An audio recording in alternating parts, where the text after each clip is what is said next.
Hello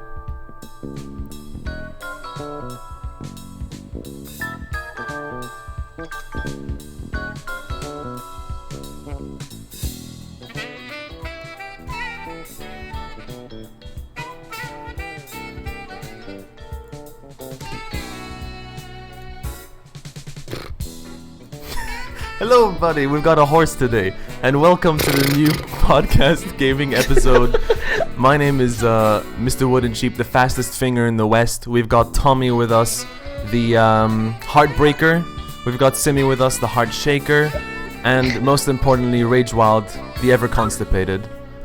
And we've got some great news to talk about today, some interesting topics. I've also... Sorry Rage, did that upset you? Is it okay to call you the Ever Constipated? Alright. Fucking horse.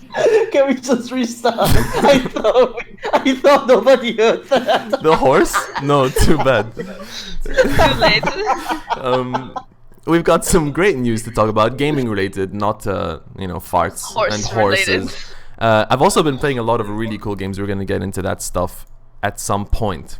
Just stay tuned. But we're gonna open with something that I thought was really ridiculous, and I wanted to hear your topic on it, guys. Your take on it, I mean. Simi, do you mind just upping your threshold a tiny bit? Okay. Oh wow, look, we've got someone in chat. It's been a long time since I met you at Cyprus Comic Con like 3 years ago. I think I remember you, dude. That's kind of funny. Welcome, and get ready for this next story, which is, you all know the band Iron Maiden, right? Yes. Well, I read a PC Gamer article here that reported on the fact that Iron Maiden is suing a game called Iron Maiden for infringement. No. And at first I was like, oh, I mean, maybe these guys are like parodying Iron Maiden, the game, in some way or something like that. But if you look, like here, let me send you a link to the game Iron Maiden, and you'll see just how little this game actually resembles this shit. If you just skip through it. So it's a game by 3D Realms, or published by 3D Realms, the guys who made Duke Nukem. Iron Maiden, yeah. It's the guys who published Duke Nukem. It's made by Void Point. It's just an old school shooter. You play as this chick, what's her name? There was a thing. Iron. No, her name is Shelly Harrison, and the lawyers of Iron Maiden are saying that's obviously a parody of the main singer of Iron Maiden called Steve Harris. Somehow Shelly Harrison is Steve Harris. I mean, either Harris, I guess. Maybe. But, except, this is the sequel. The first game was Bombshell, and the character was back then called the same thing or whatever. And they even said that this game resembles Iron Maiden's game, which was called... There's an Iron Maiden yes, game? a mobile one, and it's a turn-based RPG that looks nothing like this. And it's called... I'm trying to find the name right here... Legacy of the Beast. I want to get some footage up of that and see the fucking resemblances. And yeah, the article quotes them as saying, it characterizes the infringement as incredibly blatant and as a virtually identical imitation. What? Okay. What's with these fucking Legacy of the Beast gameplay. people? I don't know. Corporations I mean, Yeah, that's stick just up their ass.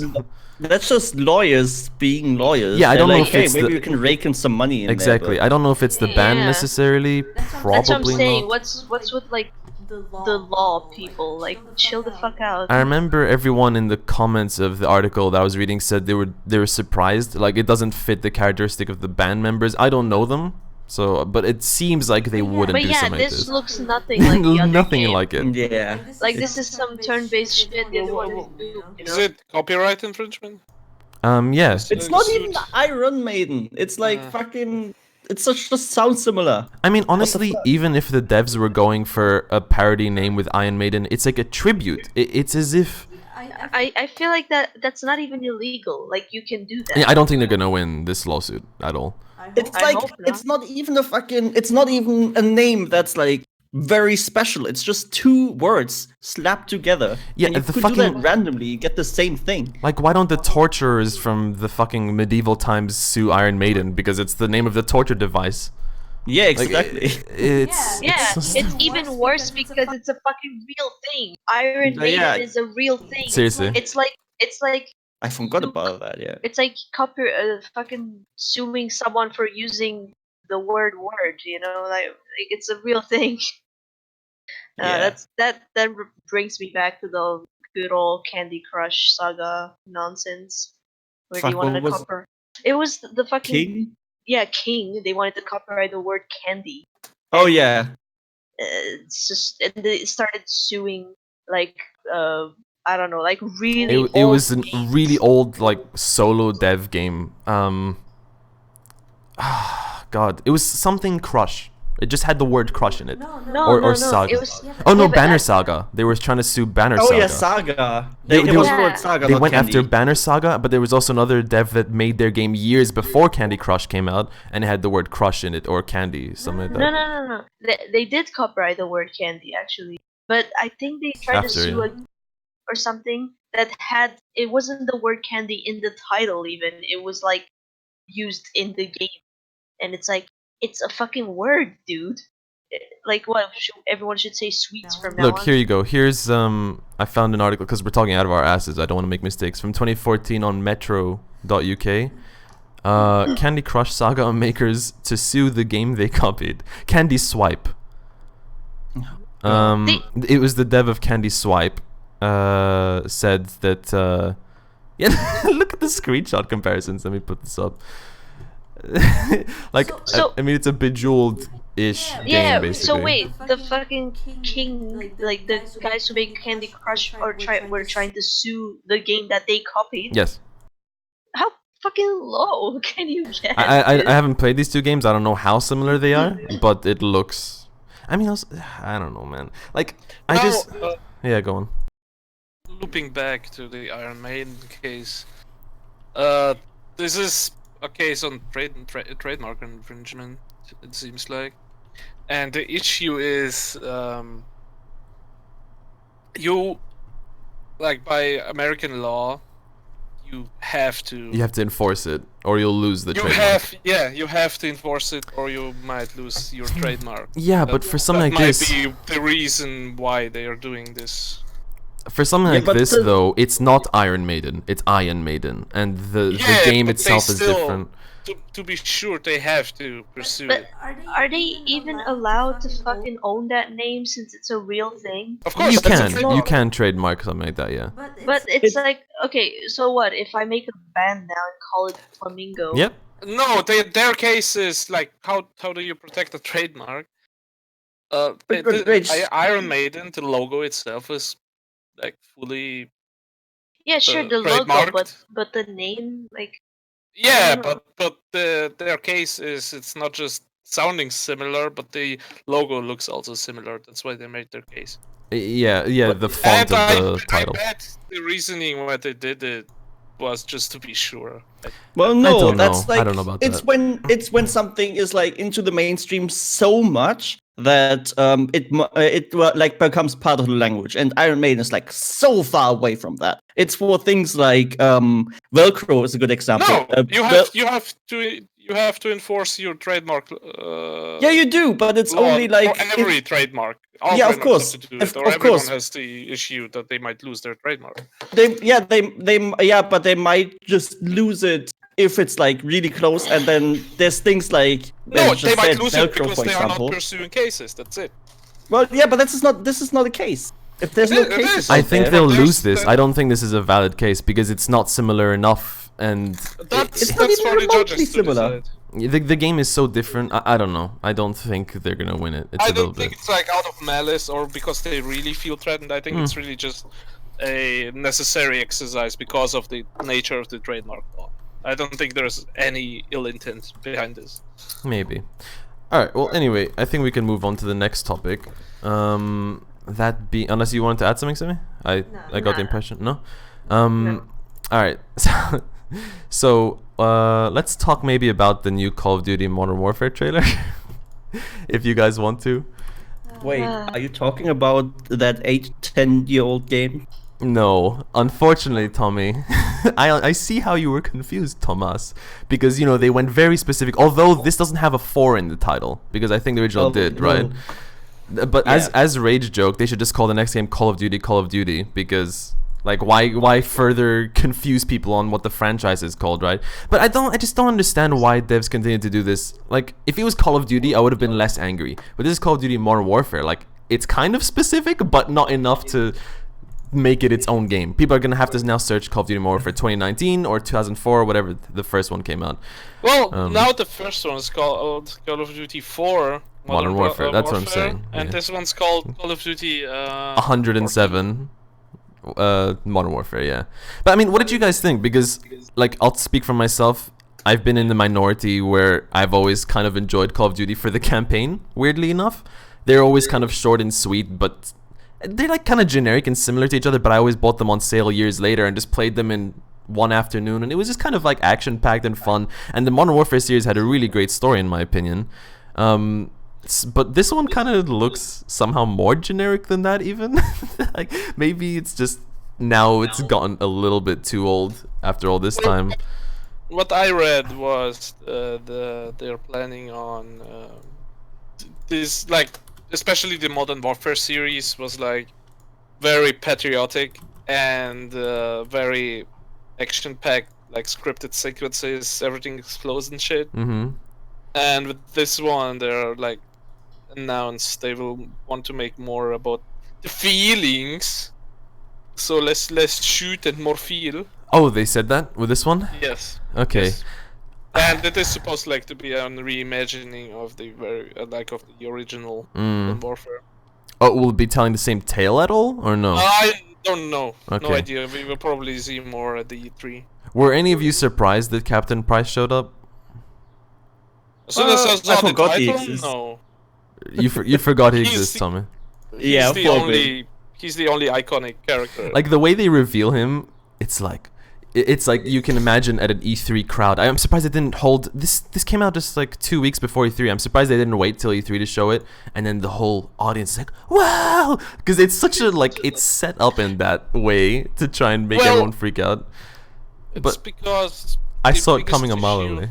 Yeah. Yeah, the biggest issue with Call of Duty as a franchise was nowadays it's all about the characters. Ever since Overwatch released, everyone's been crazy about memorable characters that are amazing and everything. And Call of Duty was liking that. And the only one, The only guy they had. there memorable. might be a few more, but the only one who was really like The coolest one, and he was throughout many games. Like, who do you play as in the it's first Captain game? Soap. Price. In the second game, he becomes a character. In the first game, he doesn't. But Price is a character throughout all of them. So Yeah. you build up that relationship. with him. And Price also ties up the Modern Warfare series. Yeah, I mean, and he's a really cool character, but it feels a little bit forced in the. I don't know. I mean, I don't know. Not necessarily. The trailer isn't the best. Yeah, I but- mean, it looks okay. It looks fine, but the naming conventions are really getting to me. Like, I told you guys this a few days ago only, but Grid is a Oh, racing God. game. It's the first one's called Grid, then the second one's called Grid 2, and then there was like a spin-off called Grid Dirt or some other shit, and now they're back to Grid. Like, this is the third or fourth game, and it's back to just called Grid. Like, Like the first one is not even that it's old. not even that old. It's not even a reboot of the series. Like, come on. I don't know, man. I hate that shit so much. Oh, Just speaking. call it. Yeah. Sorry. No, go Just on. call the new one Call of Duty 16. And that's The what I will do. I kind of I'm getting devs though, because we actually mentioned this another point. Like, Call of Duty 16 does not sound as appetizing. It's like, Well, do I want to jump in yeah, the then- 16th game? But then just give it a subtitle, just not Modern Warfare. Call it Call of Duty. I mean, they used Advanced Warfare, Future Warfare, Modern Warfare, Call of Duty Well, they could have Brutal just done- Warfare. Something Call Call of of Duty added something Warfare, to the Modern Warfare. What? Call of Duty Captain Price. Yeah, yeah. I mean, they could have. I bet. I mean, a lot of things do that. Like, they're now making a Joker movie and stuff. Like, things always separate, and make their own spin-offs. By the way, I'm calling it now. Game of Thrones is gonna probably make a spin-off, because there's no way that they're like But they are already filming. Pretty cool. they've said that. Yeah. Oh, okay. So my prediction is Right. It's either a prequel or like a side story stuff. Okay, They've well- been doing that for a while Okay, now. I didn't know that was even announced. Did you guys actually know that they're making Mortal Kombat movies or a movie again? Another Mortal Yeah. Kombat one? And I'm curious how it will be. Yeah, same. Because apparently the new one has a really great story. Like NetherRealms has actually always been good at campaigns, which is very rare for Well, a fighter. yeah. What I heard of the last trilogy, 9 through 11, the story is really nice. The visual concepts and For Mortal Kombat? Yeah. visualization, yeah. So I'm wondering if the movie is gonna somehow borrow from this game at all, or I'm curious. And also, they just finished filming the Witcher Netflix series. I'm really curious to see how that's gonna turn out because I really love Witcher, but Is that the one where they have the wrinkly armor? yeah. Did you guys see that? No. There was some backstage I don't know, filming. It was kind of like a leak, but they showed off some armor. Well, they didn't show it off. It was a leak. Witcher Netflix armor. It's like this. If you search Nilfgaardian armor, that's what it's meant to look like. It's just like this black plate armor in The Witcher, at least in the games. I don't know what it's like in the books because the series is after the books. But I'll send you guys the link in just a second. So this is what the armor is meant to look like. And here is what it actually looks like. Oh god, let me just actually find a fucking... God damn it. It's all falling apart. This is all falling apart. Basically, I don't know if it's even... Oh my fucking god, it couldn't have gotten worse. Just find the picture. Here you go. So, but this armor, I don't know if it's some sort of incomplete thing or whatever, but it looks incredibly wrinkly. That's the only way you can describe it. I can't find any footage without some motherfucker talking. Just find the picture. On the picture. There you go. Here, I found a picture. There you go. Here it is. That was not worth it. I found this video. There you go. If you go to 505 in that video, you'll see it. Or it's even in the thumbnail. It just looks incredibly wrinkly and not like armor at all. Because Witcher's armor is kind of based in reality in a weird way. I mean, it's fantasy, obviously. But everything is kind of a little bit believable. And that was just kind of funny to look at. It's so weird. And when you see it in motion, it's even better. But whatever. I'm not going to waste time not looking for that. Yeah. I thought that was kind of funny. I found pictures so much faster than you. Yeah. Sorry, I'm bad at looking for wrinkly things. Oh my god, I hate Bing so much. Bing? Man, Bing continues to upset me constantly. Why are you using it then? Because sometimes when I'm looking at a walkthrough for a game or something, Chrome is, I don't want all my RAM to die, so I just open Bing instead, or Explorer instead, or Edge, and it sometimes auto searches with Bing, and it fails to give me the results I want, on the first page at all, and then Google gives it to me immediately. Anyway, yeah. There, I found a better picture. Whatever, we're done with it now. It's just you can see direct comparison. Alright, let me talk about something that I actually can talk about, and I don't need to look for anything. Plague Tale Innocence is a game I've been playing recently. I actually did a review on it. It was... I think, Rage, you said you were interested in it, right? You haven't actually played it, though, and Tommy, I don't know if you are. Nope. Man, it was such a good game. I would kind of describe it as like a AA game because it seems like it's a smaller team, but it really feels like a AAA game. So it's kind of like a weird middle ground. So like Hellblade.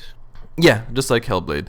Ninja Theory, I feel that way about those devs. I mean, they have a big budget, but anyway, whatever. Who cares? It's a game where you play as a young woman in the, I don't know, medieval times, I guess. When the plague breaks out in France, and the English and the French are at war, and basically the Inquisition comes to your village and they murder everyone, and you just try to get out with your brother, but at the same time you're very vulnerable, so you're always trying to avoid these adults. Basically, you're just like, there's these human knights that are just so much stronger than you, so if they get to you, they'll insta-kill you. But you also are at the same time avoiding this wave of flesh-eating rats. Like, they really look like an ocean. And you need to kind of push them away with flames or light sources. And there's very little combat in the game. It's all about just kind of using your little sling or throwing rocks at stuff to kind of light your path, or break chains to drop some bodies so that the rats go there, or make noise so that knights go away from you. It really feels very visceral, and it's very dark, but the voice acting is so good, at least from the main two characters, but everyone else is pretty good too. I really just like grew emotionally attached to these two characters in their relationship. It was really good, and the story is even more complex than it seems on the surface. I won't go into that though, but there's like a mysterious thing that you're kind of trying to figure out, and I really love that game, man. It was really good, and it took me about 15 hours, pretty decent for the price of, I think it was 45 euros. I really loved it. I highly recommend it to you guys, and I do think, like Rage, you said you're gonna pick it up at some point. I encourage you to do so. It was really, really cool. I really loved it. You just gave it another review now. Yeah, but if you want to hear my full thoughts with like footage and stuff, just search MrWoodenSheep, Plague Tale review, and yeah, you can check it out there. It's cool. I really loved that game. Did I put and there's a referral link in the description for that. But yeah, I love that game. I really, really loved that game. It kind of reminded me of Hellblade. It did remind me a bit of Hellblade. I don't know why. I guess just the ginger hair and the graphics, the aesthetic. It's also just it's kind of just similar It's dark. atmosphere. Yeah, I mean Hellblade was. Did I? I don't know if I talked about Hellblade after playing it. Do you guys remember talking about it with me on the podcast? I think you did. I did? Okay. I'm not 100% sure. Whatever. One sentence summary. It's awesome. Really fucking dark. Really, really disturbing sometimes. Yeah. Although the voices are annoying. Because your character has Psychosis. so you hear whispering in your ear all the time with headphones. But it does a good job of making you feel a little bit insane. So I thought it did its job well. But yeah. And some other games I played this week. Oh yeah. I had to review Layers of Fear 2. So in preparation, I played Layers of Fear 1. Let me see. Do I have a video of that? I do. That was a long time ago. Oh, the first one? No, I don't want Jacksepticeye. I searched for MrWoodenSheep, YouTube. Whatever, I can't find it now. Oh, I can't find my own fucking video. There it is. Like 2 scrolls down. Alright, cool. Yeah, Layers of Fear I thought was really... Oh, I've got webcam. What the hell? That's weird. Alright, so Layers... Look, it's a horror game. Yeah. Even though it was a preview. Anyway, Layers of Fear, if you guys don't know what it is, it's a game... It's kind of like Gone Home, from what I understand it, where it's just a game where you're dropped into basically an empty house, and you pick up letters here and there, and you put the pieces together of the story. And you get a little bit of a few snippets of dialogue and story, and you kind of just put it all together yourself, and it's all atmospheric, and the feeling of isolation is really there. And I thought the first one was really cool. It told a very simple story. I mean, it's not so simple at first, but it kind of like you understand it after a while, and it's short and sweet. You beat it in like 3 hours or something. I thought it was a really cool. Like the jump scares were a little bit cheap sometimes. It's one of those games, unfortunately.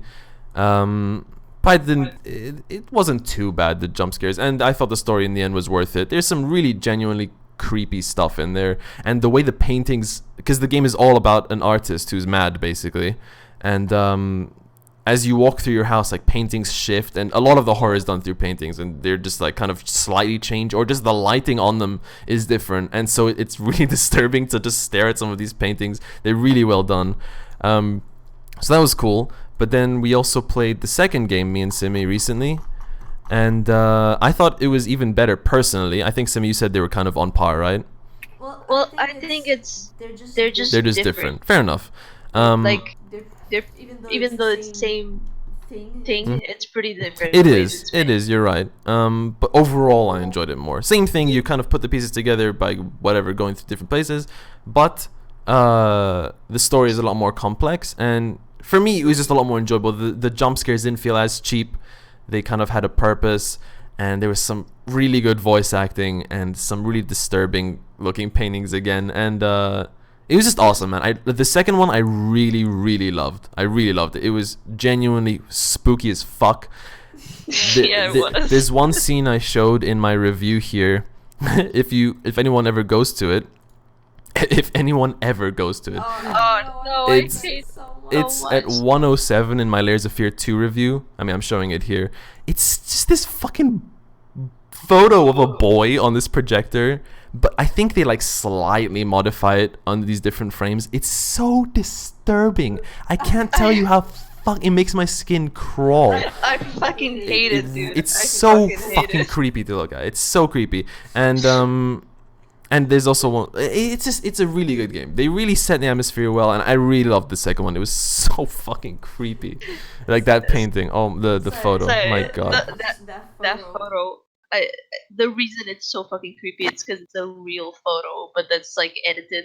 But it like reminds me of like when you find on the internet photos of like when people put fake photos of, oh look, it's chupacabra or some shit like that, you know. And it's like it looks real, but it's probably fake, but it looks real, and it's like creepy because it's like uncanny valley kind of shit. And it looks like an old photo, and those always have like a sense of mystery and creepiness in them. I don't know. It's really disturbing. But anyway, the game overall was really cool.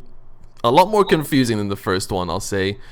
Yeah, I think by the end we still didn't know what the fuck the conclusion was. Yeah, but yeah, I really like that. So, Rage, you said you enjoyed Observer, which is by the same devs. I actually have that. Still haven't played it though, but I mean, is it more involved gameplay-wise than Layers of Fear? Do you know much about Layers of Fear? No, I don't. I mean, but I know from what I described, it's a walking simulator, quote unquote, and then you just pick up papers and like it's mostly that. It has puzzles. Yeah, puzzles, sure. But I'm saying, is Observer like, is there combat, or it seems pretty different? No. There's no combat. The setting is completely different, and you're basically like a detective, more or less. Mm. And you have like certain powers. But basically, yeah, it is still a walking simulator with puzzles. I heard really good things. I actually have it. I'm looking forward to it. So. Yeah, I think you will. Okay. Enjoy that. Well, yeah. There you go. That's I realized I jumped to what I was playing. I kind of skipped some articles, but And you also gave full reviews. I mean, I need to talk about it a little bit. Okay, fine. Let's go back to anyway. Those are the like main games that stuck out in my head that I played recently. Tommy, I think you'd be kind of interested in this. This already kind of existed, and I told you it existed, but now maybe you're more interested in this because it's from a bigger company. Again, a PC Gamer article. Isn't it sad that I always whitelist on my ad blocker any website that I frequently visit, but except PC Gamer because they're so fucking intrusive with their ads. I got it just for them. It's very sad. Nice. Really awful. Anyway, GOG Galaxy 2.0. So Galaxy is GOG's client. It's not necessary because all their games are DRM free, but you can basically launch games through this if you want to. This Galaxy 2.0 aims to bring games from all PC and console platforms under one roof. And I know, Tommy, you were saying that at some point. You said you wanted something that unifies like all your Origin, Uplay, whatever games. Would be sick as fuck. So a closed beta is expected soon in case you want to apply for that. Because it's getting a little bit overwhelming, and now we've got the Epic launcher with all sorts of stuff, and Epic launcher, Ubisoft launcher, Steam, Bethesda, GOG. It says console here, which I don't fully understand. There was no explanation in the article for it.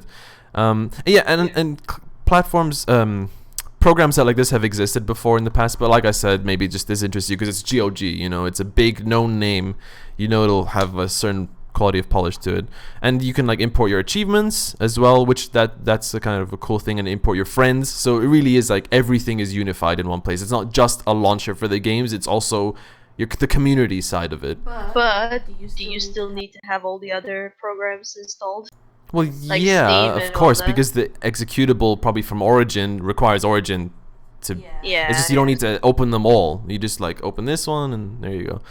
I mean, Well, it's an idea. It's Steam interesting. has a similar feature if you want to utilize it, since you can add Non-Steam games. It's not the non-Steam same games. because I've tried to do that with Origin games, and it doesn't properly work necessarily. Like it'll launch Origin, but you can't always change the game. Like you can't play different Origin games. It's a bit weird. It doesn't work perfectly. Yeah. Anyway, I thought Tommy you'd be interested in that. Yeah, that seems interesting. Oh, did you guys hear about this? Is kind of interesting. A game called Tank Battlegrounds on Steam. Let me see.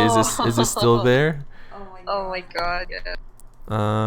Let's see. No, it's been removed. Tank Battlegrounds was a game on Steam that was literally just Battlefield 1942. Oh, Like Some literally the random, game. I think it was a Chinese person, uploaded Battlefield 1942 onto Steam, and it would be Chinese people. and And named it and they Tank named it Tank Battlegrounds. Battlegrounds. I'm trying to whatever. Again, it's been removed, so it's kind of hard for me to find anything about it. But I thought that was really funny. Like, that just shows you how Valve really doesn't curate and look at things before they're uploaded. And by the They way, don't give a the shit. description for a long time on that store page said, in Battlefield 1942, you can blah blah blah blah blah. Like, so, you know, you can give them the benefit of the doubt, like, Wow. oh, it's just an army shooter. Maybe they didn't recognize it was Battlefield from a long time ago. But like, the description said it. Like, come on, man. Yeah, that was really crazy and ridiculous to me. Yeah, Steam is full of shit now. But Yeah. like I kind of like the freedom though, but it's also hard. Like, I just wish there was a better filtering thing. I don't know. It's yeah. If you go to like upcoming game, there's so much garbage. Yeah. Okay, here's something that we can actually have a discussion about. Pathologic 2 came out recently. Apparently I haven't gotten to try it yet, but apparently it can be really unforgiving. I mean, the first one was pretty stressful, and this one even more so, apparently. And a lot of people are struggling with it, and I've heard this argument for a long time, like, put a difficulty slider in the game. People said that for Dark Souls as well, and then people are like, oh no, you just need to get better. It ruins the experience. It's not the Dark Souls experience if you're not suffering. And so the Pathologic 2 devs actually put a difficulty slider in, but the devs said, please don't use it. So they basically said, the quote is, a tweaked experience is better than no experience at all, but you should really just try your best. Actually, that's not a quote from them, but that's basically what they said. So I was curious to hear what you guys think of that, because they said the game is meant to be really overwhelming and stressful and annoying to a certain extent, but, you know, with that comes more of a feeling of accomplishment, and also it just sets the tone, because I don't know if you guys know Pathologic. It's really dark and creepy and weird. Everything's about death, and it's just very strange. So it's meant to feel oppressive, I guess. The town is meant to feel like everything sucks here, and that would help with that. But yeah, I don't know. What's your opinion, guys, on difficulty sliders? Like, even for example, for like Dark Souls, should a game like Dark Souls have one, or would it ruin it? Or Yeah, of course. It I should don't have. think it. I don't think What- it should. okay, let's do one at a time. Tommy, what you think Dark Souls shouldn't have one? It definitely 100% should have one. Should have one. Like, okay. I think every game should have a difficulty slider. There's so many people out there that can't experience that kind of stuff because maybe they've had their arms blown off in war or some shit. Okay, And right. they just want to play some fucking video games. let's and they have say- to play with their foot. Sure, that's a bit different. I think we could all agree, like, oh, if it's a handicap or something, you know, it's a lot more understandable. Pretending not that, like, I have a friend who's worse at games, and there's a lot of games that he couldn't play because of this. But would you not think that maybe if they just put their mind to it and keep trying, I mean, surely some people just don't want to spend that much time trying to fucking kill one boss in Dark Souls. If they don't want to play it, they just don't. Like, if it's not for them, it's not for them. And I'd rather have them like get the game and have fun with it in like easy mode than having them like be completely obliterated Right. for hours Despite on end it- in hard. Despite that it might not be the real Dark Souls experience. You don't Yeah, and you even don't care. yeah, I mean, there's like, dude, in Super Mario Odyssey, there's like a mode that's called Assist Mode, and it tells you like what it does too. And you have to actively, you could set a random ass generator on there and let him play Super Mario, and he would never die. You have to actively try and die. Like, if you fall down a pit, it bubbles you back up. If you stand still for like a second, you regenerate all of your health. I think the It's difference impossible though to is die. Mario is never like trying to be like, again, Dark Souls is a good example because it's trying to be dark, and it's meant to give Yeah, it's I meant to give you understand the that. feeling of like you are a trapped soul in this place. You are dying. Like, that is part of the story. Actually, death is part of the lore. You know. But I just don't understand why you would have to like Basically- limit somebody else's experience for that. Yeah, It's basically- nonsensical. The Rich. argument is, why should you care how someone else experiences the game? Mm-hmm. So sure, if there are difficulty sliders, you shouldn't just care. You can play however you want. And why the fuck should you care how somebody I else guess okay. plays the Then game? look at it from the dev's point of view. Yeah, from the want, dev's point of view, yeah. if a developer decides not to put in a difficulty slider, then that's their decision. Maybe they're feeling like their artistic integrity is in danger. Or That's what something I'm like asking. that. Yeah. So do you think And that's they a should valid not thing? necessarily like. Sure, people can ask for it, but if they say no, they shouldn't be. Forced. Yeah, they shouldn't be criticized. Like at least not attacked for it.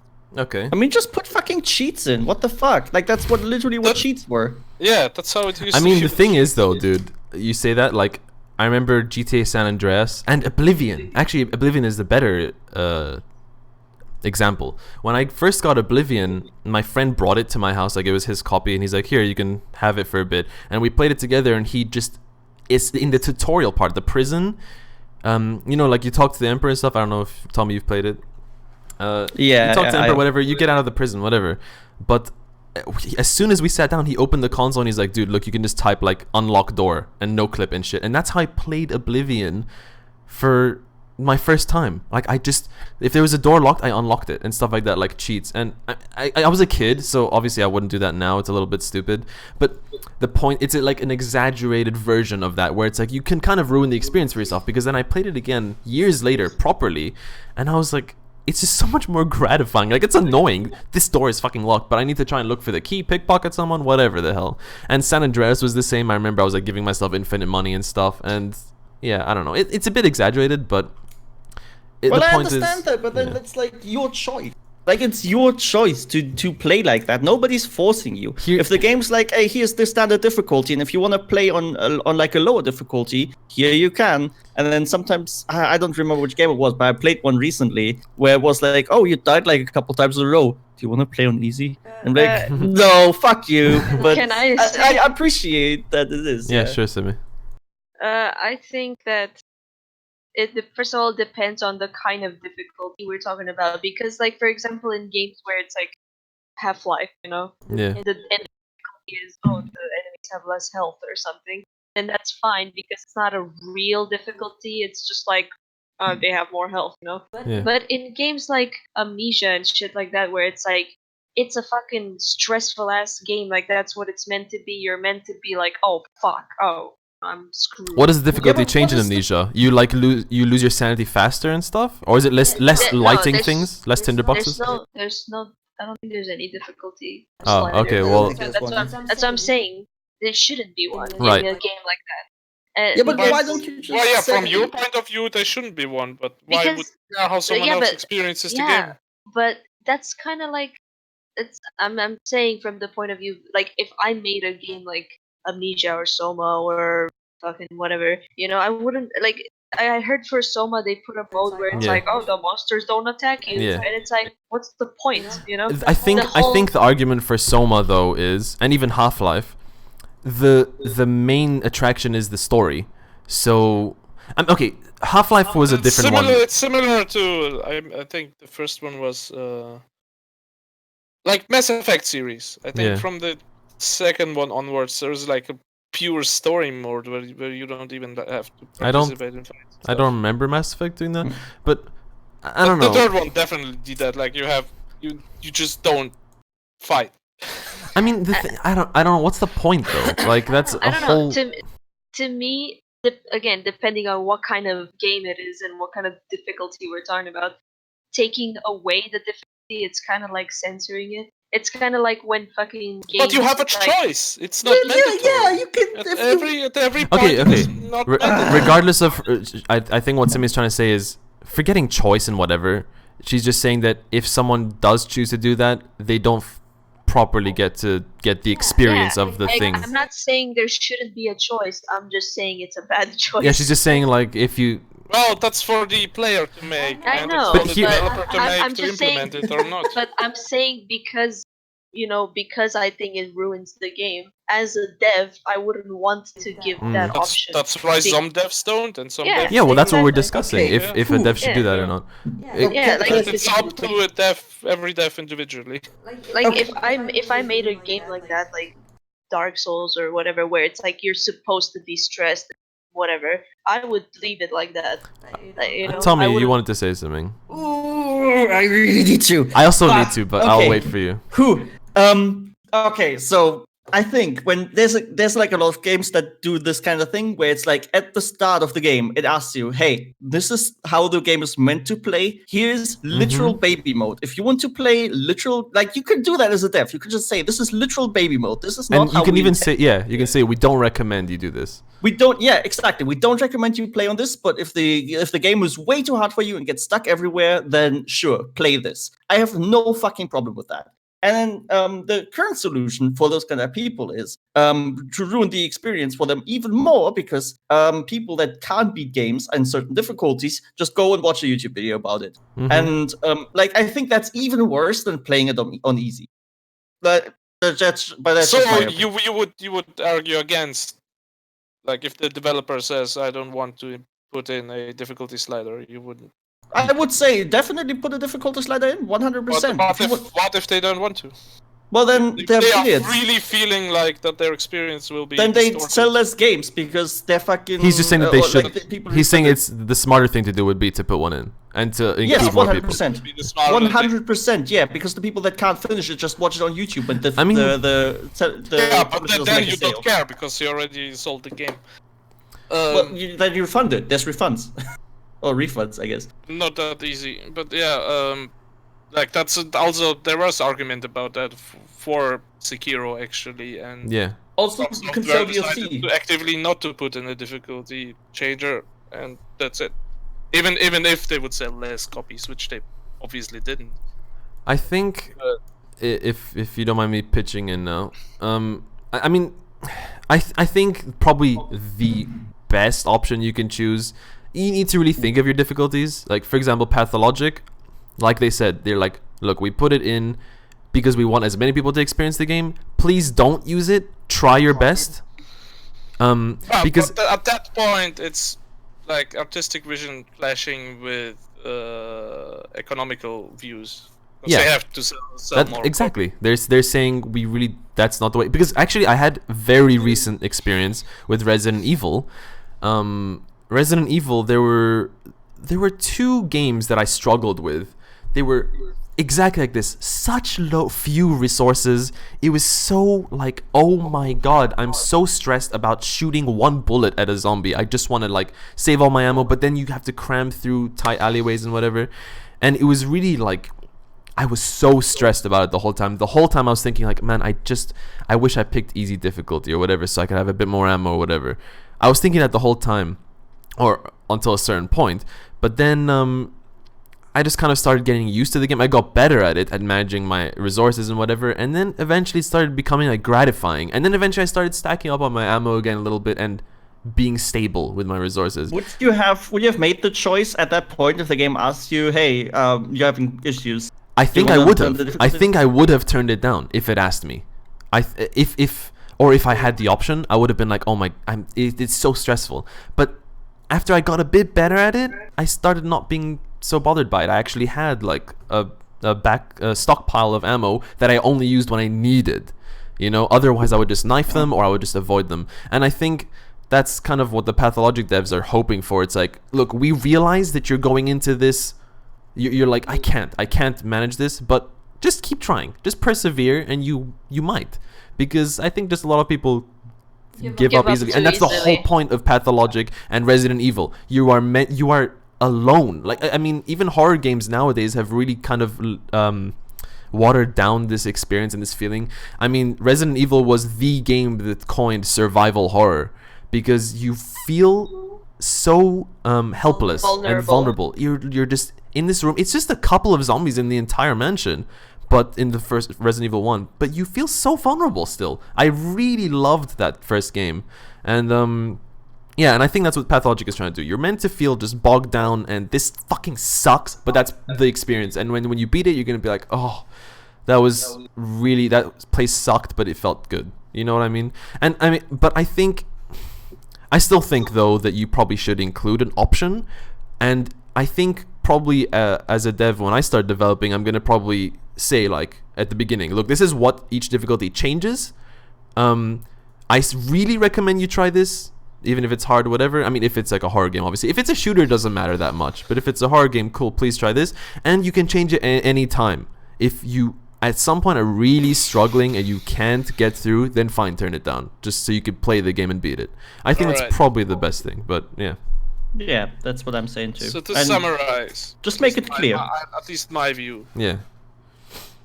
The more options someone has to play a video game, the better for all video games.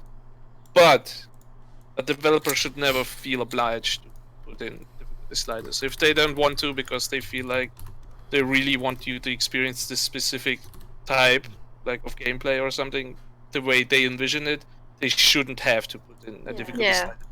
At the danger of like putting off some part of the audience. With the added note from me that maybe you should consider it. It would be better to include those people that really just cannot cope, because there are some people that are not regular. If yeah, of course. I mean, that would be my recommendation. That's my opinion. That's what I'm saying. Now it's a question of, do you care more about money or having people experience your thing the way you want? I mean, in the end, those people wouldn't have experienced your thing because they would have just given up or not gotten it without the difficulty slider. So, and just yeah, I don't know. I mean, I have played many games, like Tommy said. I've played many games which are like, do this difficulty, okay? This is how it's meant to be. Like, dude, if there was no money at all, like if just everything was free and didn't have to care about money, and if I made a hard game, I wouldn't give a shit about the people who can't beat it. You know, it's not for them. Exactly. It's like you can't beat it. I mean, it's kind of like saying like, hey, can you make this horror movie less scary because I can't take it? Well, it's like, well, it's not for you. Exactly. I guess you could make that argument. But with horror movies, you can't change the difficulty. That's why video games are so fucking cool. Well, no, because you change. But you don't have to change the difficulty. Like, it's your artistic freedom to just not give a shit about. It's also like saying. But the censored versions. Oh no, never mind. I'm wrong. There's censored versions of movies everywhere. Yeah. Don't you feel shitty when it's like, oh look, it's game about Nazis, but there's no Nazis in it anymore? Well, yeah, that's different though. That's a different thing though. I think because the thing is though, like Tommy, you said, oh, but in a game you can change it. That. But I would agree with that. If you don't like swastikas and you want to turn swastikas off, here, add an option. I'm totally okay with that. But the thing is, like, why? Like, part of what makes a game is that you experience it. So you should feel how I want you to feel. That's part of the experience. Yeah, I understand that, but if you literally make it so hard that some people cannot do it, then fuck those people. It's not for them. I do understand that argument. I do understand the argument. Like, you have to remember that, okay, not all video games are art, because some are shit, but like, there's some games where it's like, it's art, and the artist should choose the way the viewer or whatever player experiences the thing, you know? And it's like, if you get a player who's a fucking whiny baby, like, oh, it's too hard, then too fucking bad, don't play it, you know? That's what I... It's kind of like how when an artist is like, please view my painting in the dark, because that's how it's meant to be viewed, in a way. That's how modern art works. Alright, since we are talking in circles now for like the last 5 or 10 minutes, let's wrap it up. The Rage really wants to go off of this. Well, I mean, I just wanted to add, I think it's a little bit, I think, different. For Dark Souls, it's kind of like you just modify health bars and stuff, but Pathologic and Resident Evil, I think there's a lot more atmosphere which comes with the difficulty and the stress, less so with like Wolfenstein or whatever. But anyway, whatever, that was the last thing I wanted to say. Okay, fine. One other thing I want to talk about, did you guys hear that the World Health Organization has officially recognized gaming disorder as a disease? Gaming addiction. Gaming disorder. Oh god. Gaming disorder, yeah. That's old news though. 1 week ago. 1 week ago. What? No, longer. 1 week ago. Dude, they were thinking about it like 2-3 weeks ago, and then 1 week ago they officially recognized it. I think burnout is also now officially an illness as well. Which thing? Burnout? Burnout, yeah. What like... When you overworked or something? Yeah. Yeah, burnout, yeah. Yeah, I mean, sure. I think that's a bit... I wanted to ask you guys about gaming disorder. To me, burnout sounds like... Okay. I don't know if I'd call it an illness, but it is a very serious issue in the working world. Yeah, I don't know if I'd call it an illness with though, with very heavy medical implications. yeah, no, of course, yeah, sure, you're right. I guess I don't know what exactly the definition of illness is here. Well, Like, it's an not a- illness it's not is a disease. necessarily chronicle. Yeah, it's something that affects your health. Yeah, sure, it's an illness. But I just want to ask what you guys think of gaming disorder, because I just want It's to the be. right way because there are issues with that. Yeah, but I don't know if I would. I'm trying to remember, trying to see exactly what the definition was before I quote it. But if I remember correctly, it was referring to just addiction. But it seems to me a bit unfair to just call that gaming addiction. Why not just addiction in general? I think it is classified as an addiction, though. It's just not called addiction, like gaming addiction. So gaming disorder was first proposed as an addictive behavior in 2017, like you said. Yeah. That was a year ago, with the full definition finalized in June 2018.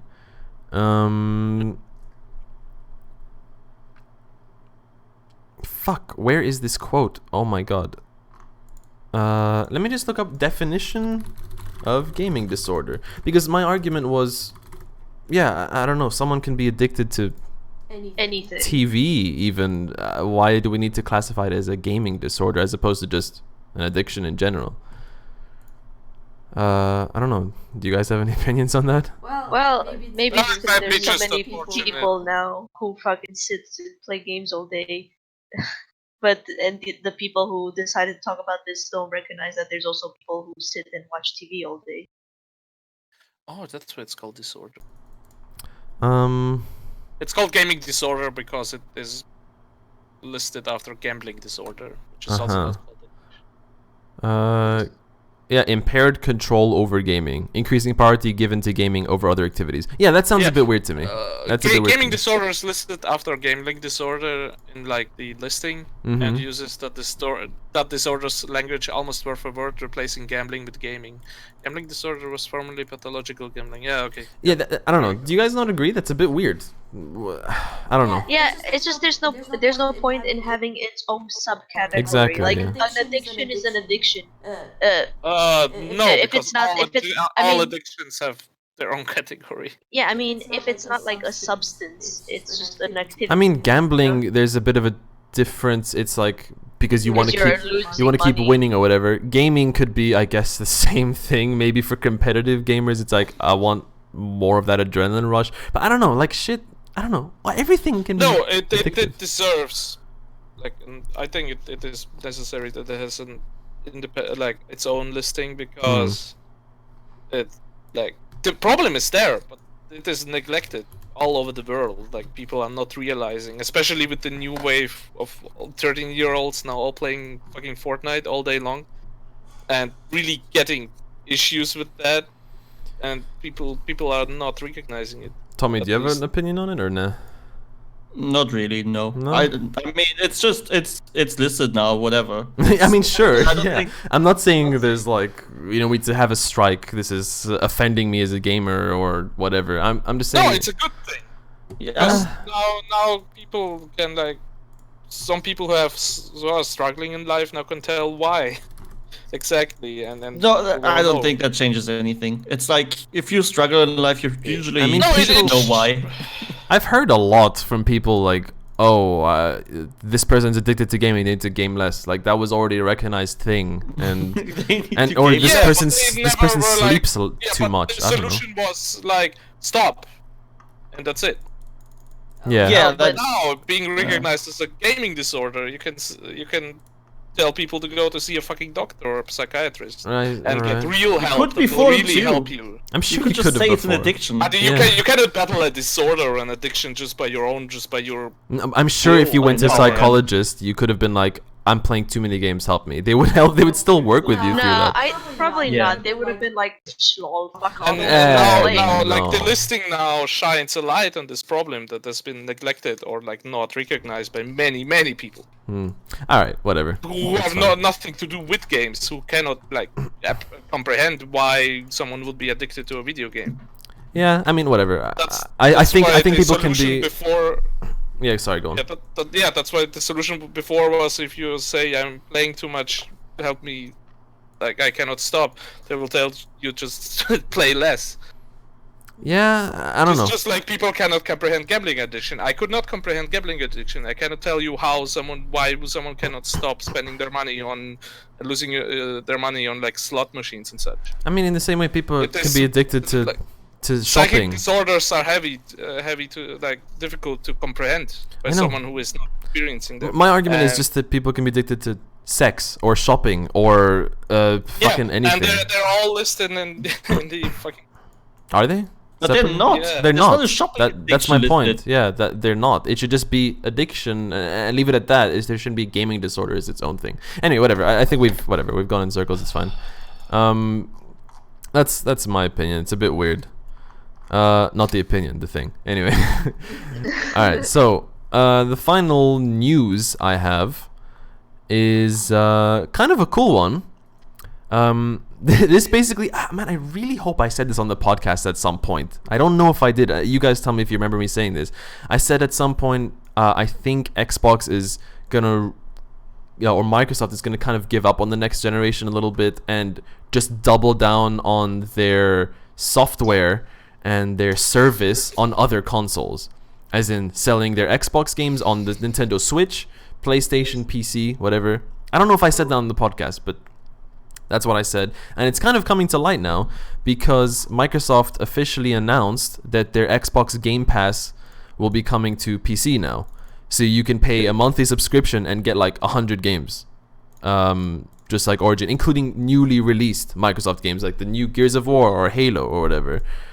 Yeah, because they realized that they also announced that they will bring more games from Microsoft that are currently exclusive to Microsoft Store to Steam To Steam, yeah. to allow, like, Yeah. they said they want you to purchase your games on PC wherever you want. Yeah, I love that like personal, subtle, It's like subtle, it's not like so in- subtle jab. Yeah, in your face to the Epic Store. Yeah. I don't know if they actually like that. If that is that. Funny thing is, this Game Pass they have, it worked very well for them on Xbox. Like they realized people Yeah. really want that. It was the reason Xbox was kind of alive still in this generation. from what I Yeah, understand. but the issue is like the Xbox is a very small market share, so Mm. they decided to go for the bigger PC market share, which makes sense. They realized that Xbox, despite everything they tried to do with it, failed. Like they Yeah. lost this generation completely. Yeah. But it's still open if they will, like, next generation just will not in the market. It's not known if- I think they'll probably make an Xbox, but they're not gonna be putting all their money in it. It's gonna be they're gonna be betting then on. why even bother? Because last time they put all their money in there and it, Well, why bother? Because there's still a lot of people who have been 3 generations deep, or 3 generations deep in the Xbox community and the yeah, but circle. selling hardware is not profitable. I don't know. I'm sure if they make one where there's not that many modifications, it's not their main focus. They'll still sell a lot of units. Yeah, but from the like, even without development or anything, it's still not really profitable to sell consoles. I don't. Like in Yeah. almost every generation, like I know last generation paying on. At some point, Sony was paying per console instead of gaining money. Yeah. So it's not profitable to just sell your hardware. Possibly. I'm just saying that they would maybe make a cheaper one where it's not so. Why even bother then? Because they could. I'm saying there could still be potentially a little bit of money from the people that are in the circles of Xbox already. People who have their friends on Xbox and all their achievements on Xbox and stuff like that. There might be some of those people who still want to just carry that over, and That would be more fan service than a proper economical decision. I don't know. And We'll see. That's so my they prediction, probably though. will not go for it. I think they're just gonna make a slightly cheaper one, and their focus is gonna be on subscriptions. Because yeah, they announced a partnership, or it was leaked. I don't remember that they would be working with the Nintendo Switch. I'm not sure if that came to light yet fully, but yeah. I only know about the partnership with Sony. Yeah, Sony as well. Man, I really fucking hope I said this on the podcast a while ago. I don't remember. But yeah, I'm so happy to see like Gears of War on Steam is gonna be so awesome. I hope they bring the remake of the first one so I can play that. And the new ones are cool too, but never had an Xbox, so or an Xbox One, so I never got them. And Halo's coming soon. Halo Wars 2 hopefully will be on Steam soon enough. So yeah, I'm happy. But yeah, I don't know if it's out of the goodness of Microsoft's heart to be like, we want gamers to have a choice on PC, or if it's just like, well, if people are happy that we put Halo on Steam, they're on our side and they hate Epic, so let's be with the gamers, right? Make everyone don't happy think all with the us. old games, like all the old stuff that they put on now is like, oh yeah, it's like whoever wanted it and whoever ever wanted to play it on Xbox and wanted to buy an Xbox for it has bought an Xbox for it. Mm-hmm. So, or like on the store, it's like you eventually you completely drain all the customers, the potential customers that you Yeah. have. Now they might as well. Reselling they- it, yeah. It's not like now they are putting all the Xbox exclusive to PC though. I mean, it's the two most important, the biggest ones. Which Gears of War and Halo. Those are the biggest. Gears of War has already been on PC for a long time, just not on Steam. And Not for a Halo, not for a long time. Just It has been since release. just the latest one. But Yeah. we missed 2, 3, and 4. Will they be put on PC? I don't know. I Sure? hope so. I'm just I know the latest one will come to yeah. Steam, I'm but just telling you that the more. franchise has been missing on PC, and same with Halo. It's been missing since Halo 2 on PC. So that is a big thing. The franchises are coming They back. had a remake, sure, but I have heard nothing about Gears of War. Remakes, you mean? Yeah, I don't know. No, I'm not saying remakes. I'm just saying the No, franchise I- is coming. like- Yeah, but I haven't heard anything like Gears of War coming to PC. Where? It is. It is. They're gonna bring the newest one. What is it? 5 or 6 or The whatever. newest one is already on PC. No, the yeah, next but- one. The next one. It will be And the coming. next one It will will most be. likely be on PC as well, yeah. That is what I'm saying. Yes, we are in agreement. Yeah. Oh yeah, hopefully so. But yeah, those are the I like two. video games. Basically, the only thing they announced is that they are bringing all the Microsoft Store games to the to the other stores. That's it. Yes. Because the Microsoft Store is shit. Yes. I'm just saying that's cool. Because we've had like Quantum Break and Alan Wake and stuff, other Xbox exclusives, and now we got Metal Gear from PlayStation. I don't know. It's just, I'm happy that. And we got Crash Bandicoot, Spyro HD Trilogy. Sounds like it's probably gonna come to Steam as well. I'm just happy to just see people- console exclusives on Steam, on PC again. It's just most developers and publishers finally fucking realized Yeah. that PC market is big enough. to Especially grow Japanese more and devs. Yeah, especially yeah. Took them a long time, and now they're finally seeing it.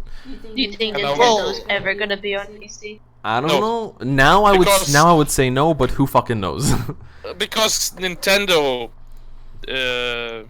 the contrary to Microsoft, is a hardware developer, and they want to push their own hardware, and they successfully did so with the Switch, which is an amazing yeah, console. but you would have said the same for Xbox and PlayStation back when they were being successful. And the Wii U was like a big, awful bump for Nintendo. And people always said back, Metal Gear will never go to other consoles. What are you talking about? Kingdom Hearts will never go to other consoles. What are you talking about? And now they're moving to other consoles.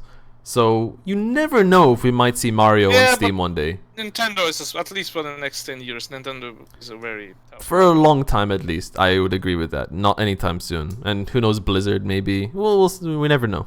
We'll What? see. Maybe, I was saying Maybe. Blizzard might bring to Steam. Who knows? maybe one day I can finally play Pokemon properly, not on some shitty ass console. The Game Boy I is mean, not shitty. Nintendo has a little bit of a different history, though. Nintendo is like way more popular in Japan than it is in the Western countries, as far as I know. I'd say Nintendo's pretty fucking popular No, everywhere. Yeah, it is. it's It really just- is. But the idea Not is like that it's the more- Japanese. more popular. It's more like Nintendo has been primarily, at least for the last 20 years, primarily been developing games for the domestic market in Japan. Yeah, and Like many the Japanese Japanese culture countries. is completely different. So, like in Japan, they have like this whole like, oh, I work all day thing. So they usually play video games like in the tram or in the bus or whatever. Yeah, portable when they're- devices are a lot bigger in So- Japan. Yeah, so they have like a really big like mobile and handheld market. Yeah. So Nintendo is probably staying on the mobile thing. That's Yeah, why the but Wii that's why is so Nintendo popular. developed the Switch, because they were sure it will succeed in Japan, and it did. Yeah, and it did here too. While yeah, but when the Switch was announced, the whole Western market didn't know what, like, if they even want that console. Well, yeah, and now they know, hey, this is one- really good. Yeah, no one knew when the Switch was announced and was developed, like if it would succeed or not in the Western markets. Yeah. The fucking controller for the Switch is so damn. Yeah. It Like kinda it's- is, but I'm That's why not there's having the it. Pro controller as well. Yeah. Yeah, you can just get a Pro controller. Good. But now everyone knows my pain, the pain of people with small hands, because normally controllers are too fucking big, but now it's the opposite. It's too small for most people. All right. Yeah. Did you guys see? Oh man, the Valve Index. So we've finally seen in the last week proper information and specs and just how like people's opinions on the Valve Index. Have you guys looked into that at all? The VR It's headset way from too Valve. expensive. Yeah, of course. I'm saying, have you checked it out, Tommy? No, it's way too expensive for a VR. Oh, right. I'm saying. And Tommy, what Like about you? for the full experience, you have to pay over 1,000 euros. And no. It is an insane price, but from what I understand, I read a review or I watched a review that put it basically, it seems to me perfectly, which is that he said at every choice that Valve had with the headset, they chose the better quality and more expensive option. Yeah, but So, the issue is like yeah. if you would spend, you can get the smaller kits, but it would not be like it's not viable to spend less than the big kit. Well, you for can skip the base 1,080 stations, euros. which will save a lot of money because they work Yeah, with. which would also warrant you with a way less. Like it's, you should just grab the big kit. No, for not the at full all. experience. The Generation 1 base stations, all the base stations do in VR, I have the Vive Generation ones, they just send out light signals, I think infrared. Yeah, but that means you already either already have them or you still have to buy Sure, them. that means you have to be an existing VR user, yeah. Yeah, I mean, whatever, price aside, I think, again, Valve has done some really cool stuff for the gaming community in the sense that they've, I mean, I don't know how profitable this is gonna be, because the price range is so fucking high, but they're really gonna be forcing other VR headset manufacturers to try and up their game, because... it depends on how much market share they get. If it doesn't sell, other VR developers will not care. Yeah, sure. Yeah, I suppose. But they've done some really cool stuff. Like, again, Valve knows the modding community so well. They've actually built this headset with modding in mind. Like, I don't know if you guys saw in the front panel can be removed and there's a USB port so that any modders can do whatever the hell they want. Like anything you can think of, stuff you can't think of now. But modders can be so creative. Also for developers, I suppose. Yeah, and yeah, like Valve did like a test cool thing where it was just an LED screen and like some lights would go by your eyes like on the outside, or you could just have like these digital eyes and it just looked kind of cute and silly. But or you could add like probably a modification for the leap motion, which is a device that has been out for years where it like tracks your hands. I'm just sure modders can do some really crazy stuff. That'll be really fun. And the most interesting thing about the headset, I don't know if you guys knew this, the earphones that come down over your ears, they actually aren't headphones. They don't touch your ears on this headset. And that sounds to me like, oh shit, that's gonna sound awful, right? But every review I've heard said it's the best sounding VR headset audio that they've heard. Maybe it's because it doesn't touch your ears, and so it feels more real. Yeah. Like you just hear the sound coming. Well, yeah. I mean, but also it probably just helps a lot with immersion because you don't have something always pressed on your ear. So Yeah. you feel like you're actually hearing the sound as if it's in the world around you. And apparently reviews say again it wouldn't be as bad as you think. Like, you know, if you're typing on your keyboard near me, I'm not going to be distracted. I won't hear that.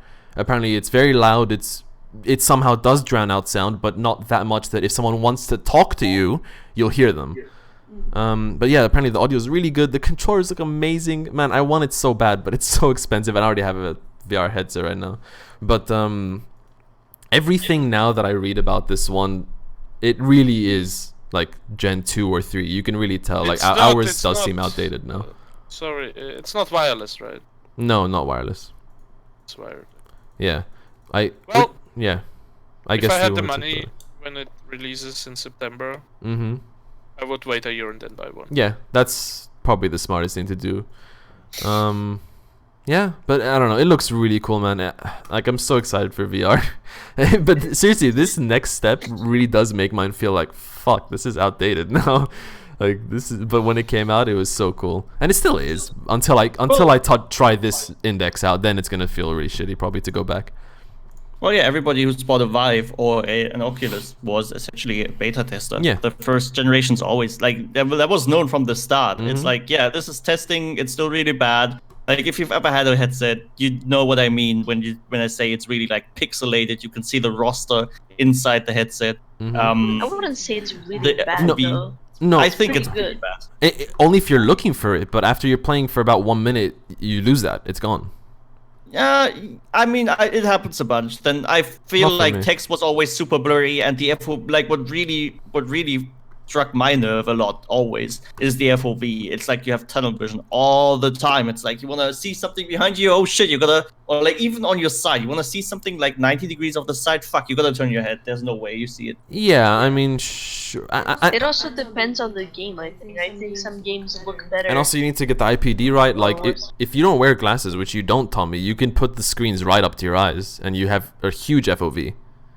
I couldn't really because there's physical things blocking everything, and I've had the screen really tight, so the strap really tight. So I don't know. I couldn't. Really I don't know. put it in. I was always impressed. Like, I think to someone who, like, now all the stuff you said to someone who hasn't tried VR, they're gonna be like, oh, that sounds awful. But you really don't notice that when you're in. You actually do get immersed, despite having like less senses.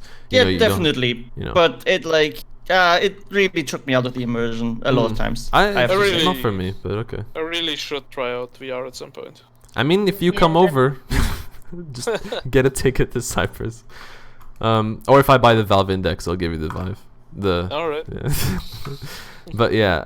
I mean, dude, you're in Germany. You can definitely go to a convention or something and try it out. Yeah, but the issue is whenever I'm at a convention, it's like It's packed. I really no, but it's like it is packed, yeah. But then I'm like, I really want to try out this VR thing, but I do not enjoy pink eye. What should I do?